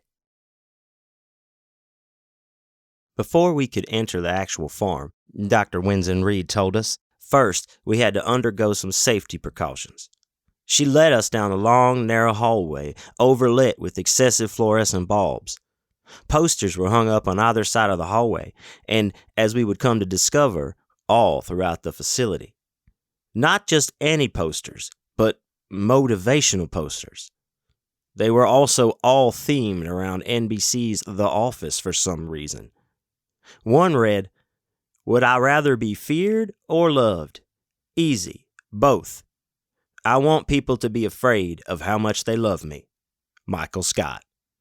And another read, Commitment. If at first you don't succeed, try to solve the situation with a spud gun. The second one included a picture of Dwight Schrute sitting over a plate of Jell-O. Dad also noted as he giggled nervously and asked, What's with these posters? The anthropologist shrugged. We inherited them from the college. Evidently, the drama department printed too many copies and didn't know what to do with them. One day, I come to work, find several boxes of these posters at the front door. What am I supposed to do? Throw them away? I think not, Mr. Max. Here at the Body Farm, we waste nothing, not even unnecessary television propaganda. Propaganda? She turned and eyed him cautiously. How else would you label these? Are you guys like an educational thing or something? Dad asked. We are connected to Texas State University, yes, as a part of the Forensic Anthropology Center. Dr. Winston Reed pointed in what felt like a random direction. The college is about 7 or 8 miles that way. Personally, I try to avoid it. The professors who roam those halls do not always tend to see eye to eye with me, meaning they are fools. They are scoundrels who simply clock in for the paycheck and lengthy summer vacation. How utterly pathetic. How completely pedestrian. She clapped her hands, spooking both of us. Come, we are wasting time. I could talk and walk just fine. But the question is, Mr. Max and Mr. Dillon, can you listen and walk? Sure, yeah, Dad said. I suppose so. She clapped again, and somehow neither of us had been ready for it. Excellent. Into the preparation room we go. We continued down the impossibly long hallway, passing dozens of the office-themed motivational posters. Now, before anybody is allowed out on the farm, especially guests such as yourselves, they must first go through the proper safety precautions, which isn't as strenuous as it sounds, so don't worry. We simply must wash our hands and put on the protective gear for our hands and feet. We entered the preparation room by pushing through 2 large doors that could swing in either direction. The inside reminded me of how morgues look in movies. Several gurneys with white sheets were on either side of us. They were all empty. Dr. Winston Reed studied us, curious. I'm surprised neither of you seem to be reacting to the smell. Typically, guests start gagging almost immediately. I would have warned you ahead of time, but to be truthful, Mr. Max and Mr. Dillon, I sort of enjoy witnessing the reaction. We didn't pick up on whatever she was talking about. Either we'd lost our sense of smell or we'd spent so much time basking in our decomposition at the house, we'd simply gotten used to the odor. It occurred to me then that we'd lucked out. The only reason this anthropologist hadn't detected a strange smell on us was because the entire premises shared the same scent. It was the perfect camouflage. Oh, Dad said, realizing she wasn't going to stop looking at us until we provided some kind of answer. Well, I don't know. I guess we aren't easily disgusted. Dr. Winsenreed showed us her teeth again. One of the finest attributes a man can have. Tell me, Mr. Max, have you ever seen a dead body before? She glanced down at me. And you, Mr. Dillon? Dad and I both said in unison, which the anthropologist thankfully accepted as a response and led us across the room to an elaborate washing station surrounded by cabinets and various other storage units. Typically, Dr. Winsenreed said, I make our students strip and thoroughly wash their bodies. I despise the idea of outside contamination somehow leaving a footprint in my research. However, seeing as neither of you are students and you won't be touching anything important, I don't think conducting a strip clean is entirely necessary. I also have to factor in the age of your son, Mr. Max. He is clearly a youth, and I am not entirely certain of the legalities in that area. Would I be arrested? That's one question we could ask. Could an American penitentiary successfully keep me in prison for any respectable length of time? An even better question. Let's not answer either today. Please, put these on. She handed each of us a pair of rubber gloves and rubber booties, and turned around to give us privacy, probably more out of routine from overseeing the terrifying strip cleans she had mentioned. Or was that threatened? It was hard to tell from the way she spoke. Every word out of her mouth sounded at least a little bit menacing. At first, I tried pulling the rubber gloves over the cotton winter gloves we were already wearing, but obviously I don't need to tell you how little success I had. Anybody with half a brain, rotten or not, should have been able to guess that. Despite her back facing us, I felt the need to turn my own back on her before delicately pulling off the cotton gloves. I realized far too late that part of my skin had gotten a little too attached to the inside of the cotton, and when I tried pulling off the gloves, the movement also yanked the top of my hand forward. I paused, resisting the urge to scream, and carefully maneuvered the rest of the cotton gloves off. The skin blissfully remained on my hand, although now it felt loose, like it could slip off the bone at the slightest altercation. I peeked over at Dad for some guidance, but he was focused on his own hands, looking equally disturbed. This was not good. What the hell was happening to us? Could skin really slip off your hands like that? And what would the anthropologist do if it happened in front of her? I forced the rubber gloves over the loose flesh in my hands, then rolled the booties over my shoes. Dad was already finished and waiting on me. I looked at him as if to ask, "What are we going to do?" And he shrugged as if to answer, "How the fuck should I know?" It probably didn't help that we were both wearing sunglasses and couldn't exactly see each other's drying eyes. "Okay," Dad said. "We're ready." She took us out through a back door, and we all piled into one of the several golf carts parked near the grass. The Whiz was spray-painted along the front hood, and it took me a full 30 seconds to connect it to Dr. Winsenreed's name. "Where are we going?" Dad asked, nervous. "I thought you wanted to see the farm," the anthropologist said. "I guess I thought it was right here." She laughed. "Oh, Mr. Max, you are quite the humorous fella." And with that, she stomped on the gas. The golf cart shot out of the parking spot and onto a dirt road like a very slow bullet. My floppy hat immediately blew off and disappeared somewhere behind us. I became paranoid that, like my hands, my scalp had already loosened to the point of slipping off my skull. I reached up and gave my head a little pat. Everything still felt somewhat intact. We drove for 5 minutes or so, passing numerous hay barns and small wooden houses the anthropologist explained belonged to the ranch manager, and finally stopped at a pair of fences with locked gates. "Okay, Mr. Dillon and Mr. Max, from here we walk." She cut the engine and hopped out of the golf cart, then hustled over to the gates to unlock them. "Come on." She waved for us to hurry. "Respect the dead's time and move it, fellas." "Dad," I whispered, "what are we doing here?" I'm not sure, Dad said, and we joined the bizarre anthropologist at the gates to the body farm. She led us through the open and further down the dirt path until she paused and examined us once more. Excuse me, but it only now occurs to me that I have no idea what this science report is supposed to be about. She was looking directly at me, but fortunately Dad answered instead since I didn't know what to say. Just, he said, the general process of body decomposition, I guess. And is this an assignment for a summer school class? I nodded slowly, terrified of this woman catching me in a lie. She didn't seem like the kind of person who would react well to deception. What teacher is this? Dr. Winsenreed asked. What school is this?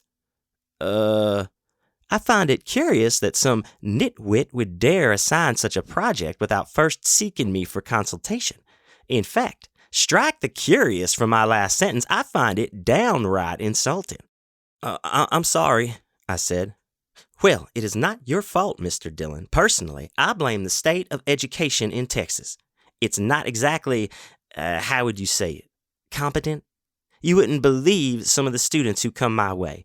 In addition to conducting my own research, I also guide plenty of college kids in their own forensic ambitions. Hence, the Texas State University connection I mentioned earlier. And the majority of them can barely spell the word anthropology without first having to look it up on their cellular devices. I hate to say this, but so many of them are simply lost causes at this point and would provide more use in the ground than above it. At least then, I would have a greater source of bodies to study rather than sentient bags of meat more concerned with their little penises and Instagram followers than real, legitimate science. She gasped out of breath and shrugged. But alas, dear Mr. Dillon, we are not talking about the students of TSU.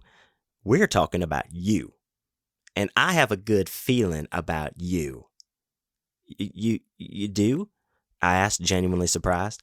Mm-hmm, she said, grinning. I can't quite place it, but there's something about you, about both of you, in fact, that I have registered as instantly charming. That's why I agreed to give you this brief tour, which, by the way, we really should start if we want any chance of finishing before the sun goes down. So, shall we? She took 2 steps, then stopped again, remembering one last detail. Oh, and I should have probably mentioned this in the lobby, but what we're about to encounter can be considered quite graphic and disturbing to certain people. Mostly cowards, if I'm being honest, and I'm always honest, except for when I'm not.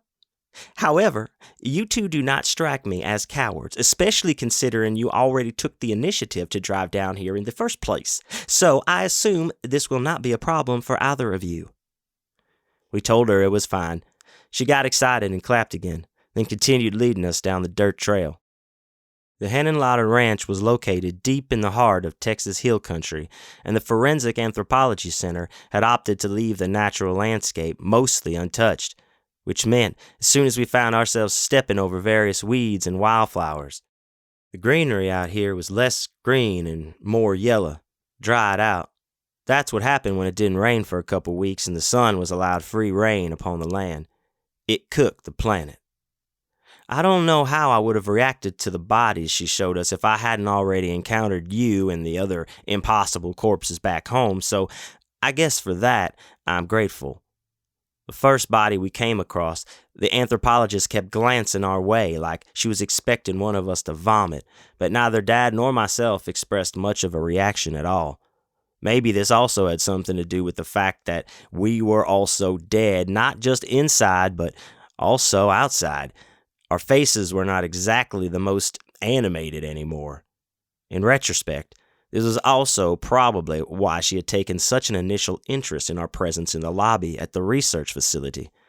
The longer we talked, the more it became apparent that she preferred the dead over the living.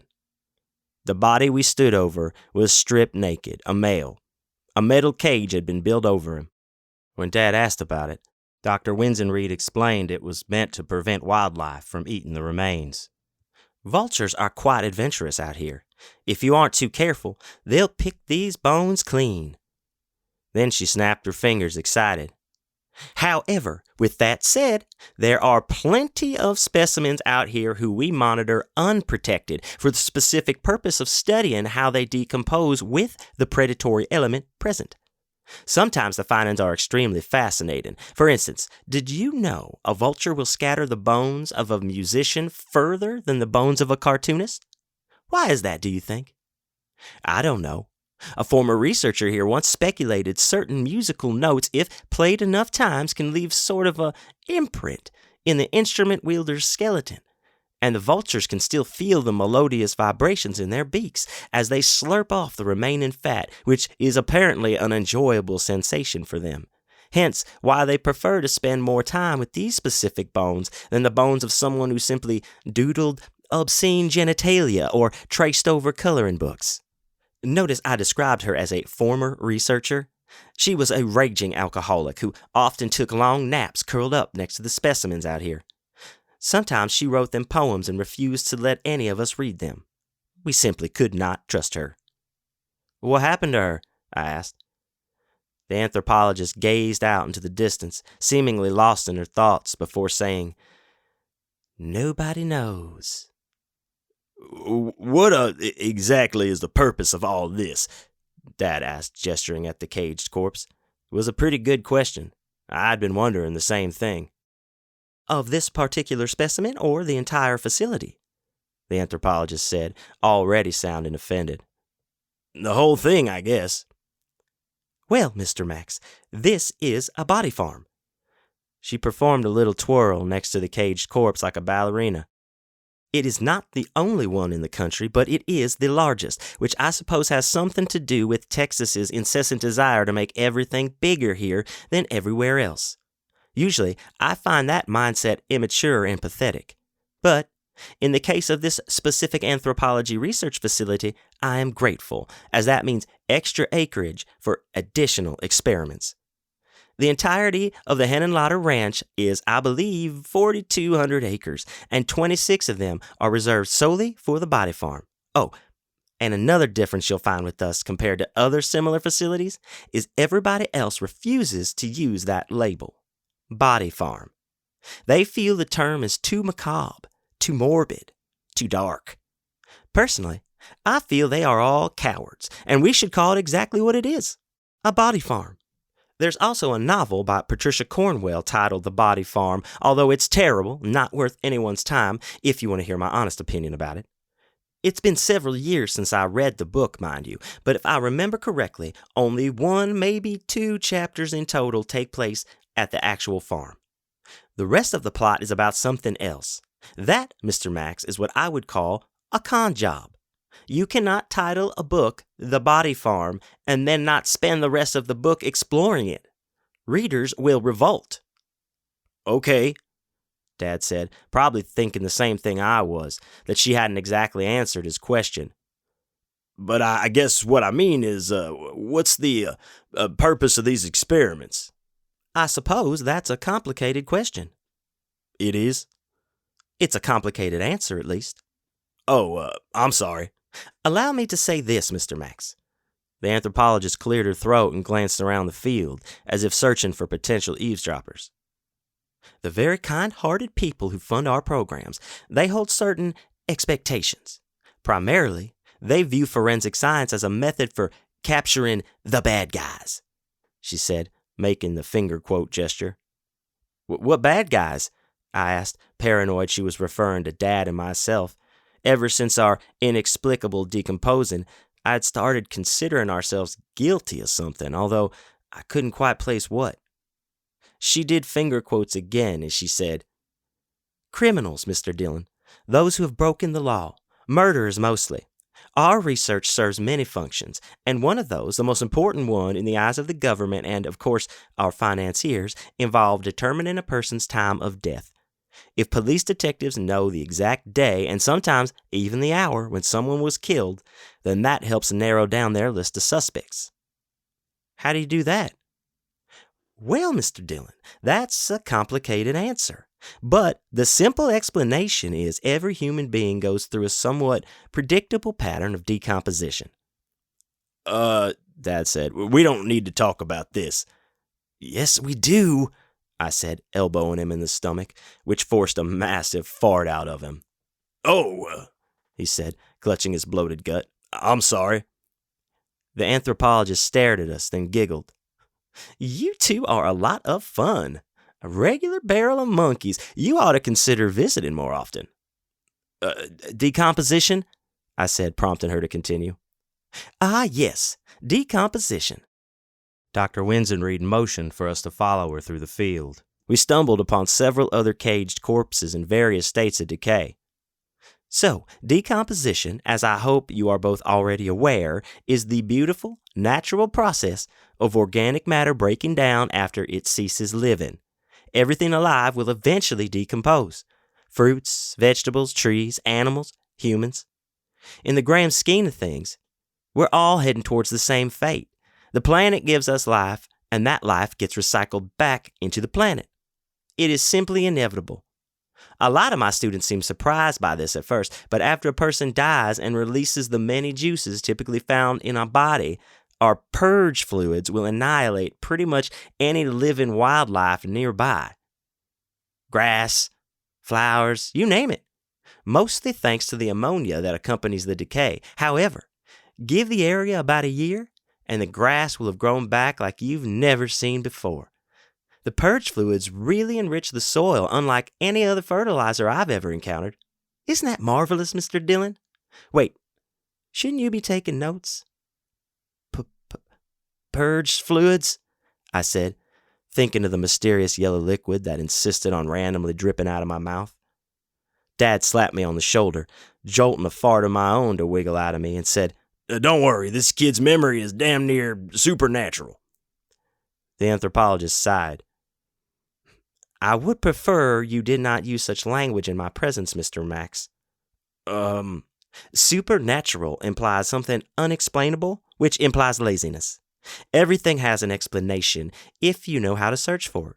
People place the supernatural label on things they simply don't feel like investigating, and such carelessness is not welcomed here. Do we understand each other? Yeah, Dad said. I'm sorry, I didn't mean... Quite okay, Mr. Max. Now that we are on the same page, allow me to continue.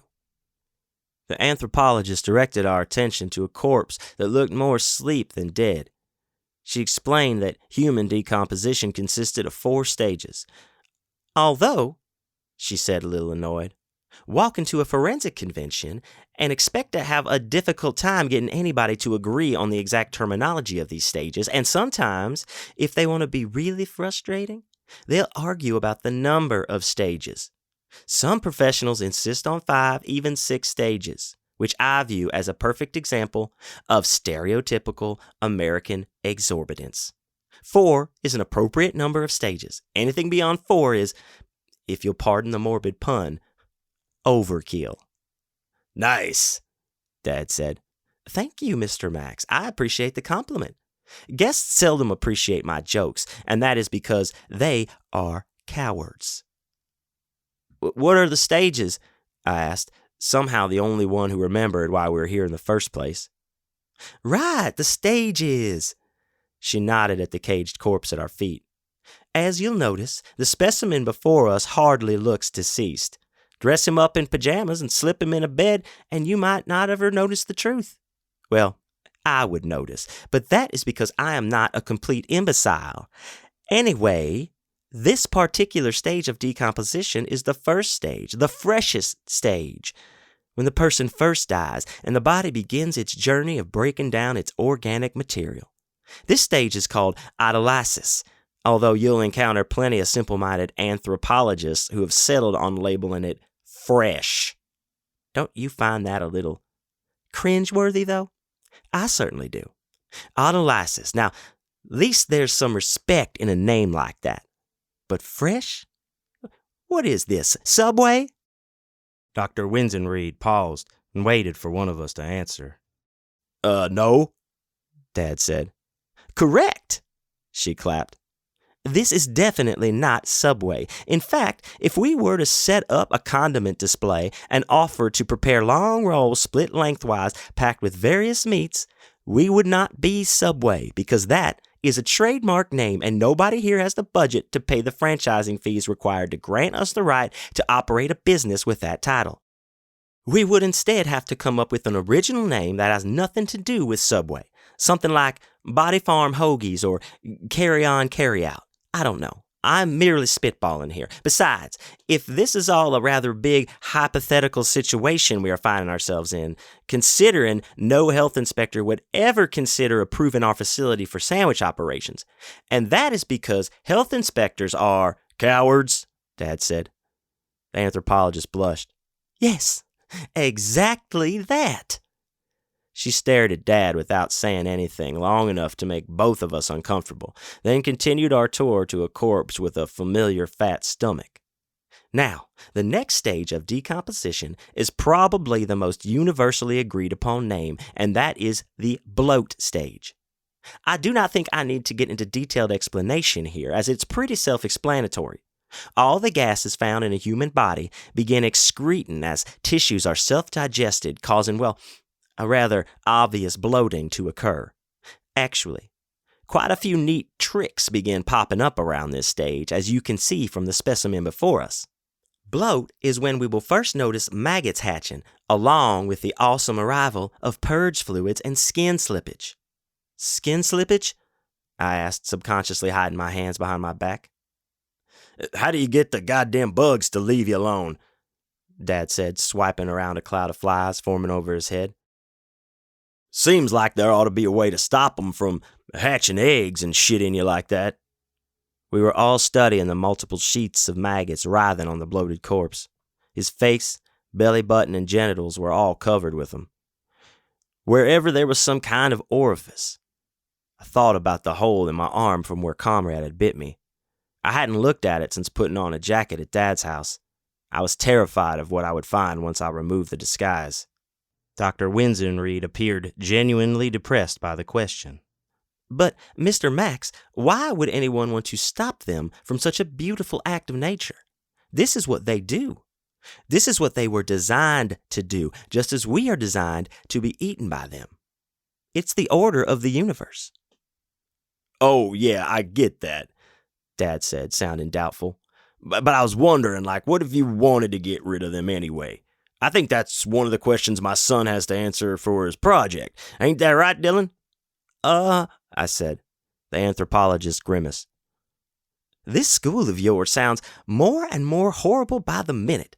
But I suppose if you really needed to kill a group of maggots, which, by the way, is called a wriggling, pouring boiling water over them is a surefire way to get the job done.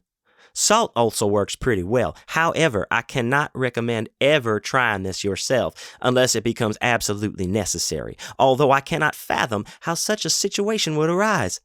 Maggots are wonderful creatures. They're also babies, in case you need to be reminded. Fly larvae, the beginning of an exciting life. They mean nobody any harm. All they wish to do is feed until they're strong enough to continue their metamorphosis, which, I might add, is what we are all trying to do, is it not? Yeah, Dad said, we know. You ever hear of maggot therapy, Mr. Max? She glanced down at me, somehow knowing I would take particular interest. Mr. Dillon? Maggot therapy? I said, trying to make sense of the phrase. I imagined one maggot sitting on a comfortable recliner, legs crossed, taking notes, while listening to another depressed maggot cry about his mother while sprawled out on a tiny maggot-sized couch. Surely that couldn't have been what she was talking about. But what if? It's a form of healing, she said. Considered primitive by most cultures nowadays, but I've heard tell of some societies continuing to practice it. Personally, I think it's pretty neat, and the only reason it's fallen by the wayside is because statistically, modern Homo sapiens are cowards. What is it? Dad asked, stealing the question from my lips before it could fully form. Well, maggots can't properly digest living things, and sometimes this proves helpful when necrotic flesh needs to be cleaned off for soft tissue wounds. Once they get what they're after, they move on, leaving the rest of you unbothered. Unless all of you is dead, I said, unable to stop myself. Exactly, she said, nodding at the bloated corpse. Then they'll just keep feasting until there's nothing left." She clapped her hands and led us deeper into the field toward another caged corpse.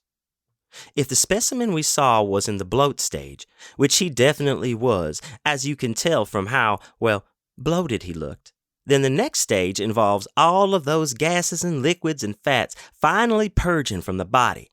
This is stage 3, which we tend to label as active decay. "Active decay, yes," she said. "It's everything inside the body further breaking down, this time at a more advanced level. Things really get cooking around here. Everything except for hair and bone beginning to slowly liquefy. Skin blackens. It's really cool stuff." She nodded at the new corpse at our feet.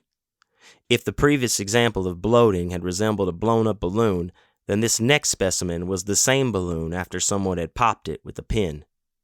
The body had deflated, flattened almost. The chest was caved in and bones poked out of its deteriorating flesh. Before coming to this farm, I'd seen dead bodies. You and the rest of your doppelganger family had made sure of that.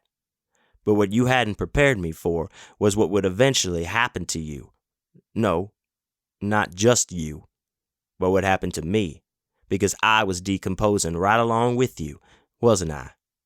We were in this together, and it didn't appear either of us had had much choice in the matter. This was our shared fate, if we didn't figure out a way to stop it in time. "When does this happen?" I asked. The anthropologist seemed confused at first, not expecting the question. "When does the stage happen?" I nodded. "It typically takes a couple weeks, maybe a month, for the liquefying to begin." A month? Well, that didn't sound so bad. We were in the second stage already, bloat, so surely we could crack the case before progressing to the next stage. There was plenty of time. "Wait," Dad said, and we both looked up at him, forgetting he was here. "How long does it take for, the other stage? How much time passes between stage 1 and stage 2? I understood immediately why he'd asked the question. A new fear sprouted inside me. "I would say there's a good 3 to 5 days before bloating becomes noticeable." 3 to 5 days? For us, everything had started last night, and we were already on stage 2. As if reading my mind, the anthropologist added, "Sometimes decomposition can be sped up or delayed, depending on the weather." "Could a body start bloating within 24 hours? Dad asked. She shrugged. "It's not likely. I don't think I've ever seen it happen or read about it occurring so soon. Bodies do tend to decompose faster under hotter elements, but—" "You mean like Texas?" Dad said. "Yes, indeed, Mr. Max. I've worked in many different states and countries, and Texas by far exhibits the most extreme heat. In fact, sometimes if the remains are left out with direct prolonged contact with the sun, the final stage of decomposition, skeletonization, fails to occur.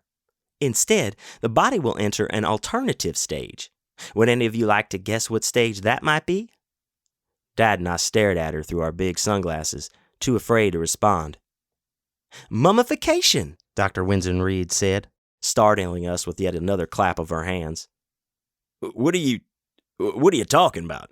Dad said. "Mummies?"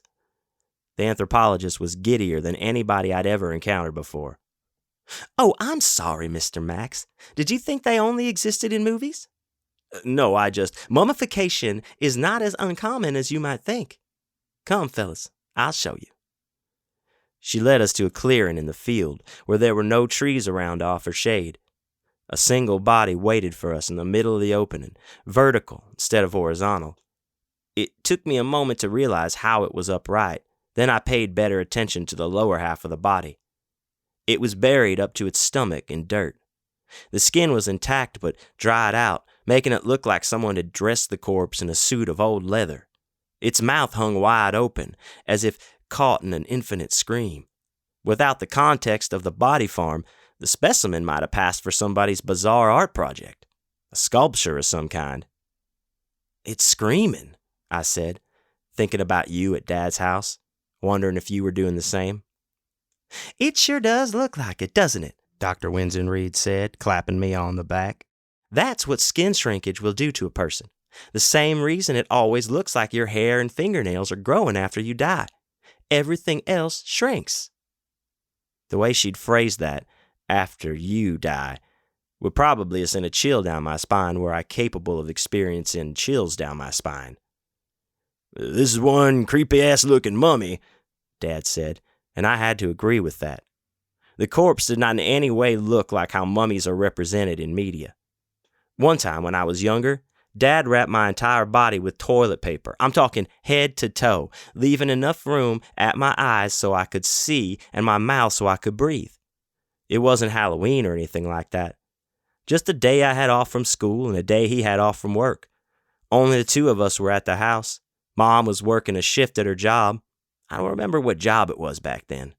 She's had so many over the years. But anyway, he thought it'd be a funny idea to turn me into a mummy, and I agreed. Once it was all finished, he spun me around in front of the mirror and exclaimed, "Voila! You're a mummy now!" I looked at my reflection for a couple of minutes, impressed with my dad's handiwork, then asked him what we were supposed to do. He got real excited, then frowned and admitted that he wasn't sure, that he hadn't thought much past the idea of turning me into a mummy. Then Mom came home and got mad at Dad for wasting several rolls of toilet paper, and they spent the rest of the night yelling at each other while I pretended to read Captain Underpants in my bedroom. Looking at the body farm mummy made me think of that day, which reminded me that somewhere in Corpus, my mom was going through the same weird decomposing process we were going through, only she was probably more confused than any of us. After all, at least we were aware of you and the other corpses in our backyard. Not that y'all were much of an explanation. If anything, you only succeeded in further complicating things. It might have been for the best that she had no idea you existed. What would she have done with the information besides panic like the rest of us?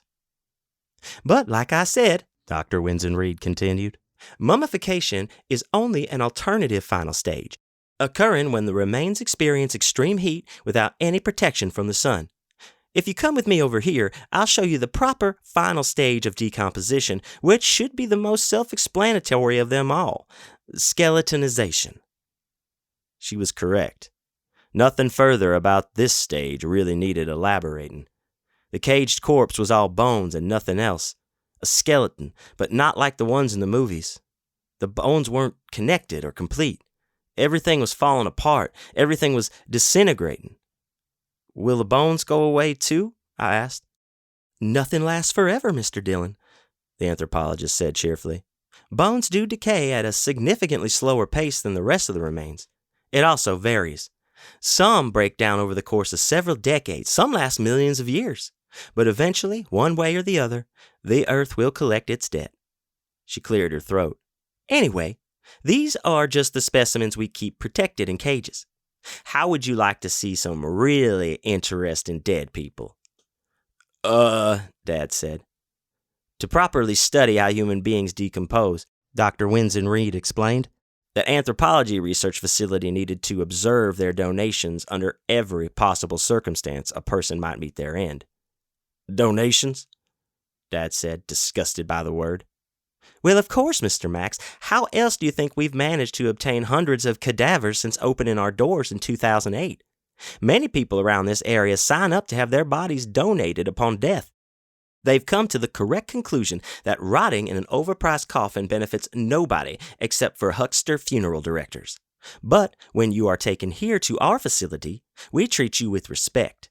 It's one of the few ways a person can continue being useful after they cease to live, because now you are part of real, genuine science. You are helping us learn and discover new truths about the world every day.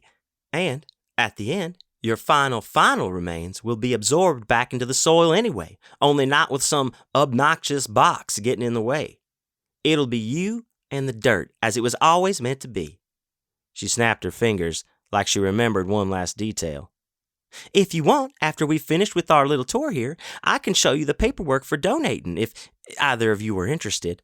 Mr. Dillon, normally we don't allow children to fill it out, but seeing as your father is here, I don't see why we couldn't make an exception, provided he grants us his permission."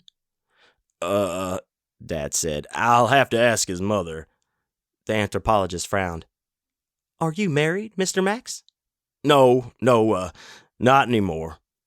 This seemed to please her. We explored deeper into the farm. None of us bothered slapping away the insects. It was already understood that they'd keep coming no matter what we did. Their desire to screw with us was far stronger than our desire to remain unscrewed. And besides, considering the last 24 hours, we'd grown plenty accustomed to bugs landing on our faces. What were a couple hundred more? As promised, the next bodies she showed us were exposed to the elements and, as a result, missing limbs and other sections of the body. Vultures, Dr. Winston Reed told us.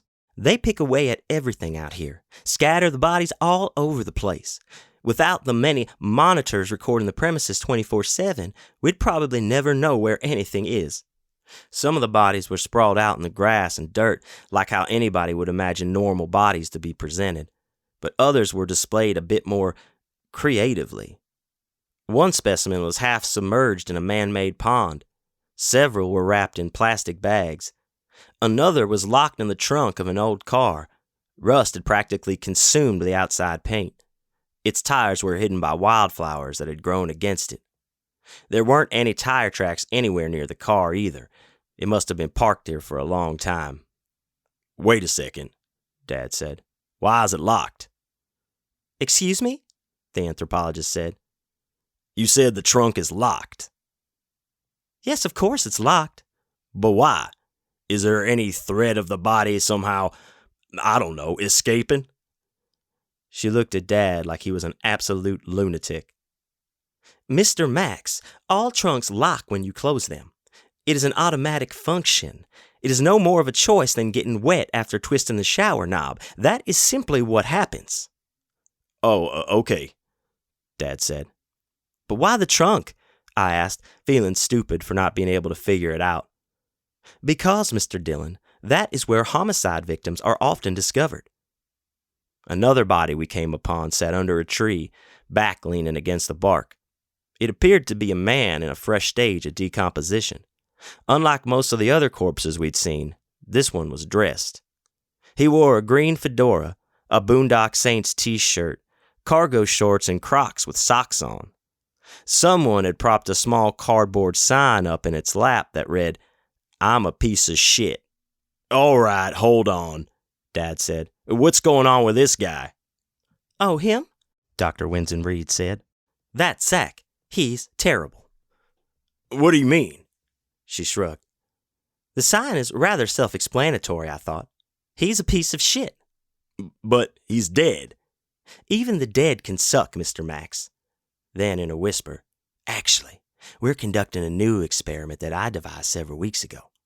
Do humans decompose differently if they are constantly insulted and ridiculed? You mean after they've died? Dad said. Yes, of course, silly. The anthropologist nudged Dad against the shoulder. It's not like we can decompose while we're alive, although imagine the possibilities I could explore, the knowledge I could discover simply by asking a specimen a question and letting them answer me with language. It might not be as fun as watching their decaying remains shift over the course of several months, but who said science was always fun? Is that possible, though? Dad asked. Is what possible, Mr. Max? Could someone, decompose while alive? In a way, yes. I suppose they could. If they were suffering from necrosis, maybe. What? Necrosis, Mr. Max. The premature death of cells and tissues. The afflicted section begins to rot, typically caused by burns or black recluse spider bites. Those aren't the only causes, but probably the two most popular, if I had to guess. What do you do for it? Dad said. How do you fix it? Necrosis cannot exactly be cured. You cannot bring dead tissue back to life. So, the best case scenario then becomes cleaning the area of infection. The necrotic tissue must be removed, otherwise nothing will ever properly heal. Remember the maggot therapy I was telling you about earlier? But what if it's the whole body? Dad said. What if it isn't just one area? The anthropologist frowned. Then you would no longer be living. Whatever is going on with us, it was more complicated than necrosis. Maybe a super version of it, I don't know, but nowhere in that description did Dr. Weisenried include any information about additional look-alike bodies rotting together in unison, and I feel if that was a part of necrosis, it wouldn't have been a detail she'd easily omit, which prompted my follow-up question. Could a body never decompose? Like, after the person was dead? Ah, she said, nodding. You're thinking of embalming, which is an extraordinarily vile procedure practiced by funeral homes around the nation. A chemical solution is pumped into a cadaver which supposedly preserves the organs and prevents the body from decomposing. It's a little more complicated than that, but that's the basic gist. She shivered. Nothing on this earth upsets me greater than thinking about those hacks. Why would anyone want to disrupt the natural rhythm of the universe? And besides, the process only half works anyway. What do you mean? Dad said. Funeral homes love to make fake promises is what I mean, the anthropologist shouted. They guarantee their grief-stricken customers that embalming is a permanent service, but in reality, the preservation only lasts long enough for an open casket funeral. A couple months after they've been buried in the ground, try digging them up again, and you'll see how fresh they look. She took a deep breath, cheeks red with rage.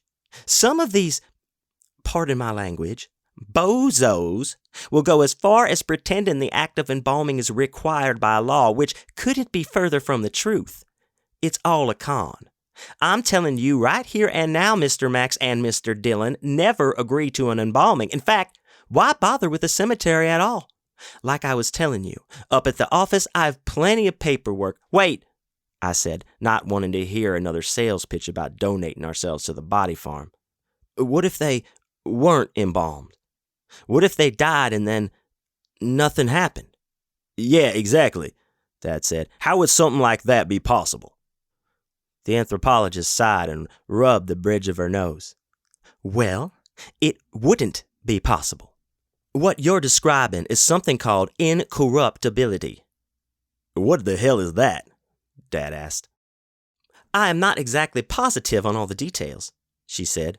I'm a woman of science, and incorruptibility belongs to religion, meaning it is fantastical and not worth my mental or physical energy. But yes, certain religions, I think Catholics, Protestants, something like that. There's so many of these cults nowadays who can keep track anymore.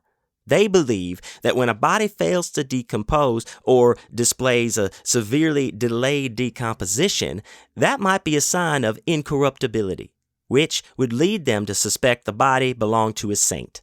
Again, none of this has ever been scientifically proven. It is merely another scheme out of an infinite other schemes the church would use to bamboozle their brainwashed flock into coughing up their hard-earned paychecks.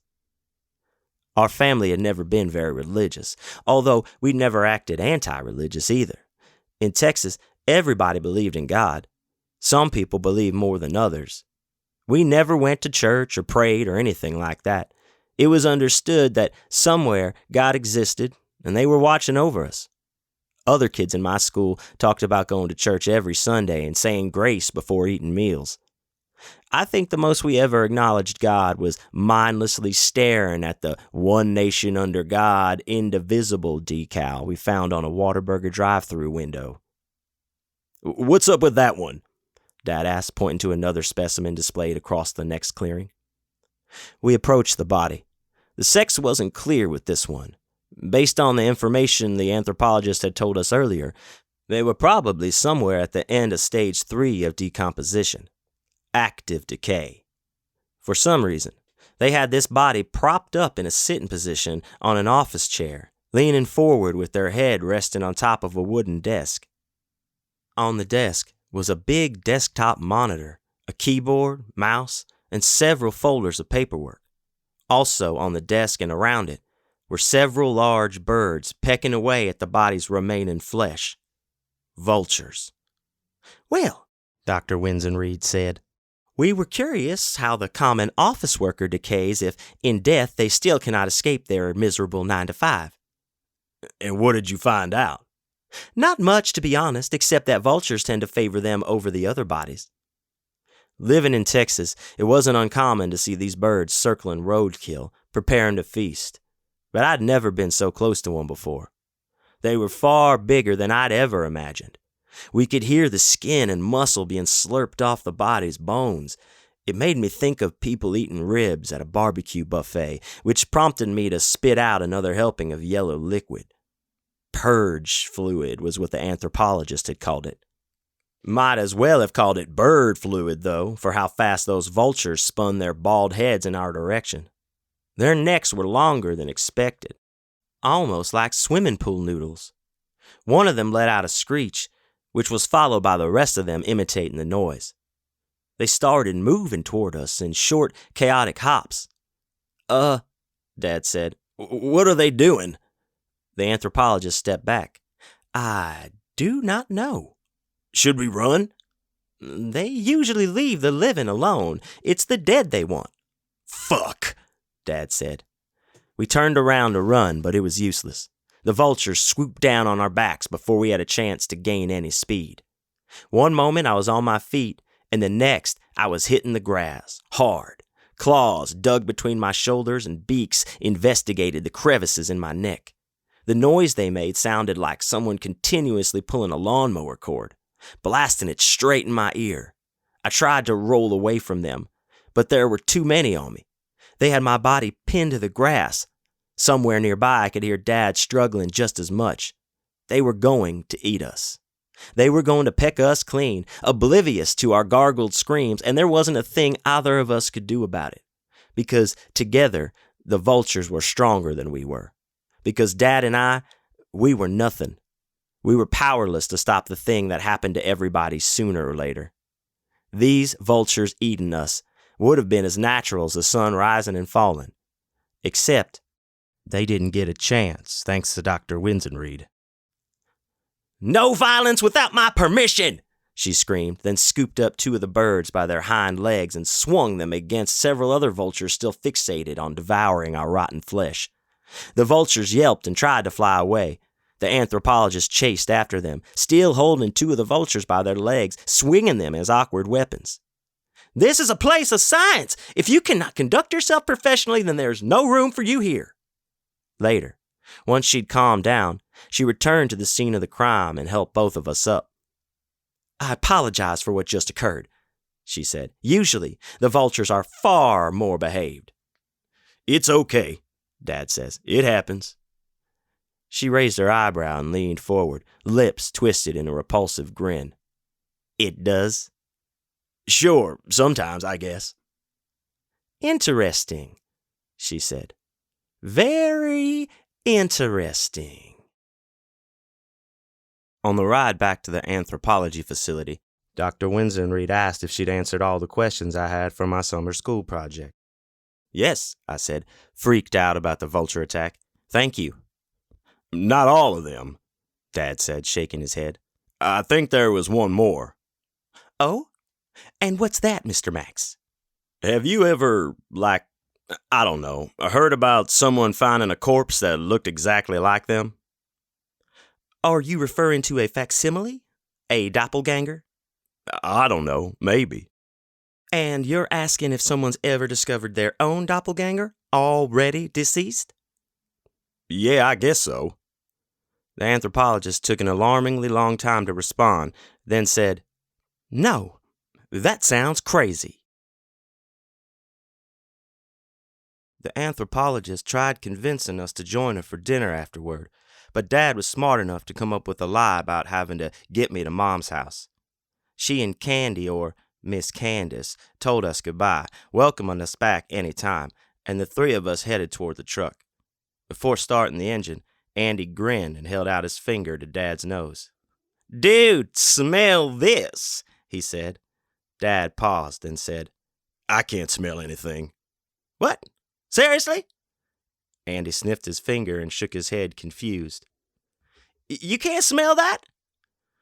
What the hell is it you expect me to smell? Candy. What candy?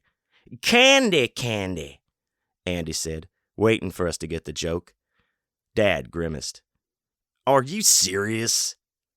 Thanks for distracting the boss so long, man, Andy said. I really appreciate that. You're disgusting. Disgusting and in love. What are you talking about? I asked, and an uncomfortable silence followed. Y'all want to learn a little trick? Andy said. Next time you get the opportunity to finger a woman, quietly hum the theme song from Beverly Hills Cop. Axel F, and move your fingers to the beat. Never fails to make 'em squirt.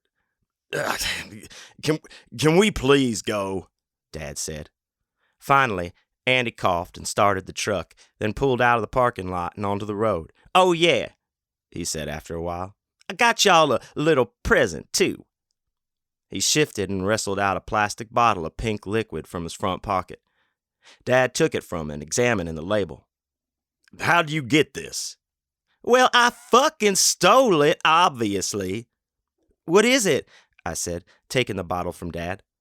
The label read, Embalmer. I hardly know her. Is this embalming fluid, baby? Andy said. It might just be the shit y'all need. And you found it back there? Dad asked. Andy chuckled. Shit, where else? Taco Bell? Speaking of, that sounds pretty good. Y'all care if I make a quick stop? The doctor went on the longest rant at the farm about how much she hates this shit, Dad said. Maybe they gotta have a couple bottles laying around for liability purposes or something. Liability purposes? Dad said, unconvinced. Who knows? Andy shrugged. At least I was able to get it. But what are we supposed to do with it, though? Don't you know anything? It's embalming fluid. What do you think? I know what it is, Dad said, but I don't know how to use it. Do you? Andy blew a cloud of smoke out the truck window and shook his head. No, but that's why the internet exists. You want to embalm someone? Search that shit up. On secure browser, obviously. Eat my entire asshole, Google Chrome. Dad, I said, resting the bottle of embalming fluid between my legs. Can you call Mom and see if she's okay? Yeah, good idea. I was planning on it anyway. He took out his cell phone and called, but it went to voicemail. What about Miguel? Andy said. Ain't he the one who updated you last time? Dad hesitated, then sighed and dialed a new number. Waited. No answer. He must be inside the hospital, Dad said. He already told me there wasn't much of a signal. That's weird, Andy said. You think they'd have, Wi-Fi and shit in there, right? I don't know, man. That's what he told us. Andy nudged me. And you heard this, too? What? I said. Do you not believe me? Dad asked, incredulous. I just want to know if he also heard it, Andy said. What's the problem with that? I'm not allowed to ask him questions. Why would I make it up? Who said you made it up? Oh, that's what you're implying, Dad said, and you know it. Well, Andy elbowed me again. Did you hear Miguel say all this or not? Yes, I said. I heard him. There. That wasn't too hard, was it? Andy said. I drive y'all down here, steal goddamn embalming fluid and everything. I think the least y'all can do is answer my questions when I ask them, right? Right? Now, does anybody want Taco Bell or not? We're not hungry, Dad said, answering for both of us. Well, suit yourself. Andy turned into the drive-thru. And I'm about to go nuts on this value menu, y'all. Just you fucking watch. By the time we made it back to Dad's house, the sun was already down. We stumbled inside with hardly any more information than when we'd left earlier that afternoon, except now we had embalming fluid and Taco Bell, which some would argue were the same thing. The back door was wide open. Andy explained he had opened it before we left to give Comrade the freedom to pee whenever she needed to go. Plus, he added, maybe y'all can't smell what it's like in here, but trust me, this shit reeks. A nice airing out was exactly what you needed.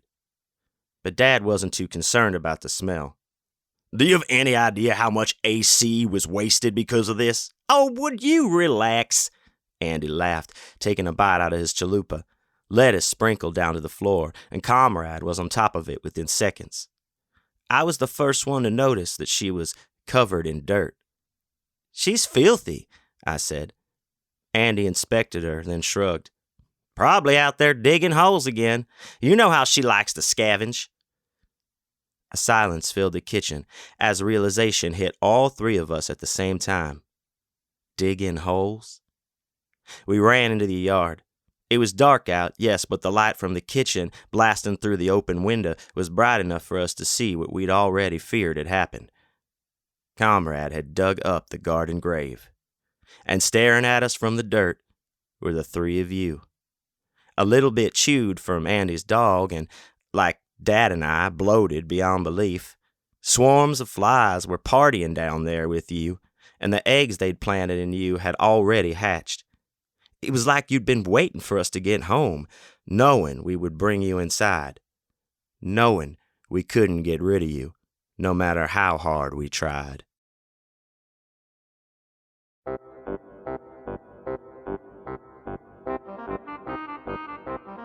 And that was section 2 of my book, Maggots Screaming, titled Bloat.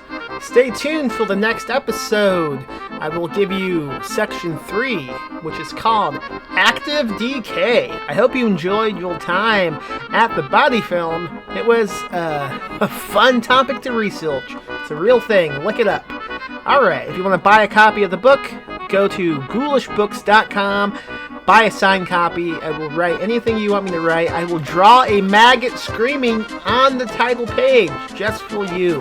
ghoulishbooks.com. Thank you.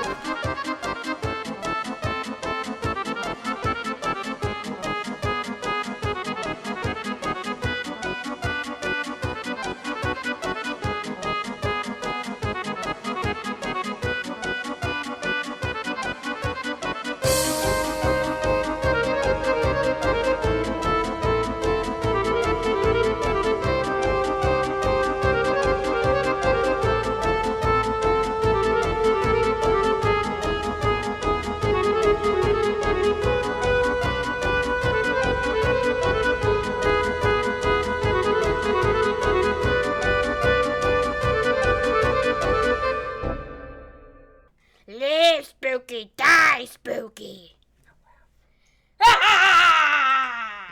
Rest in peace, Max.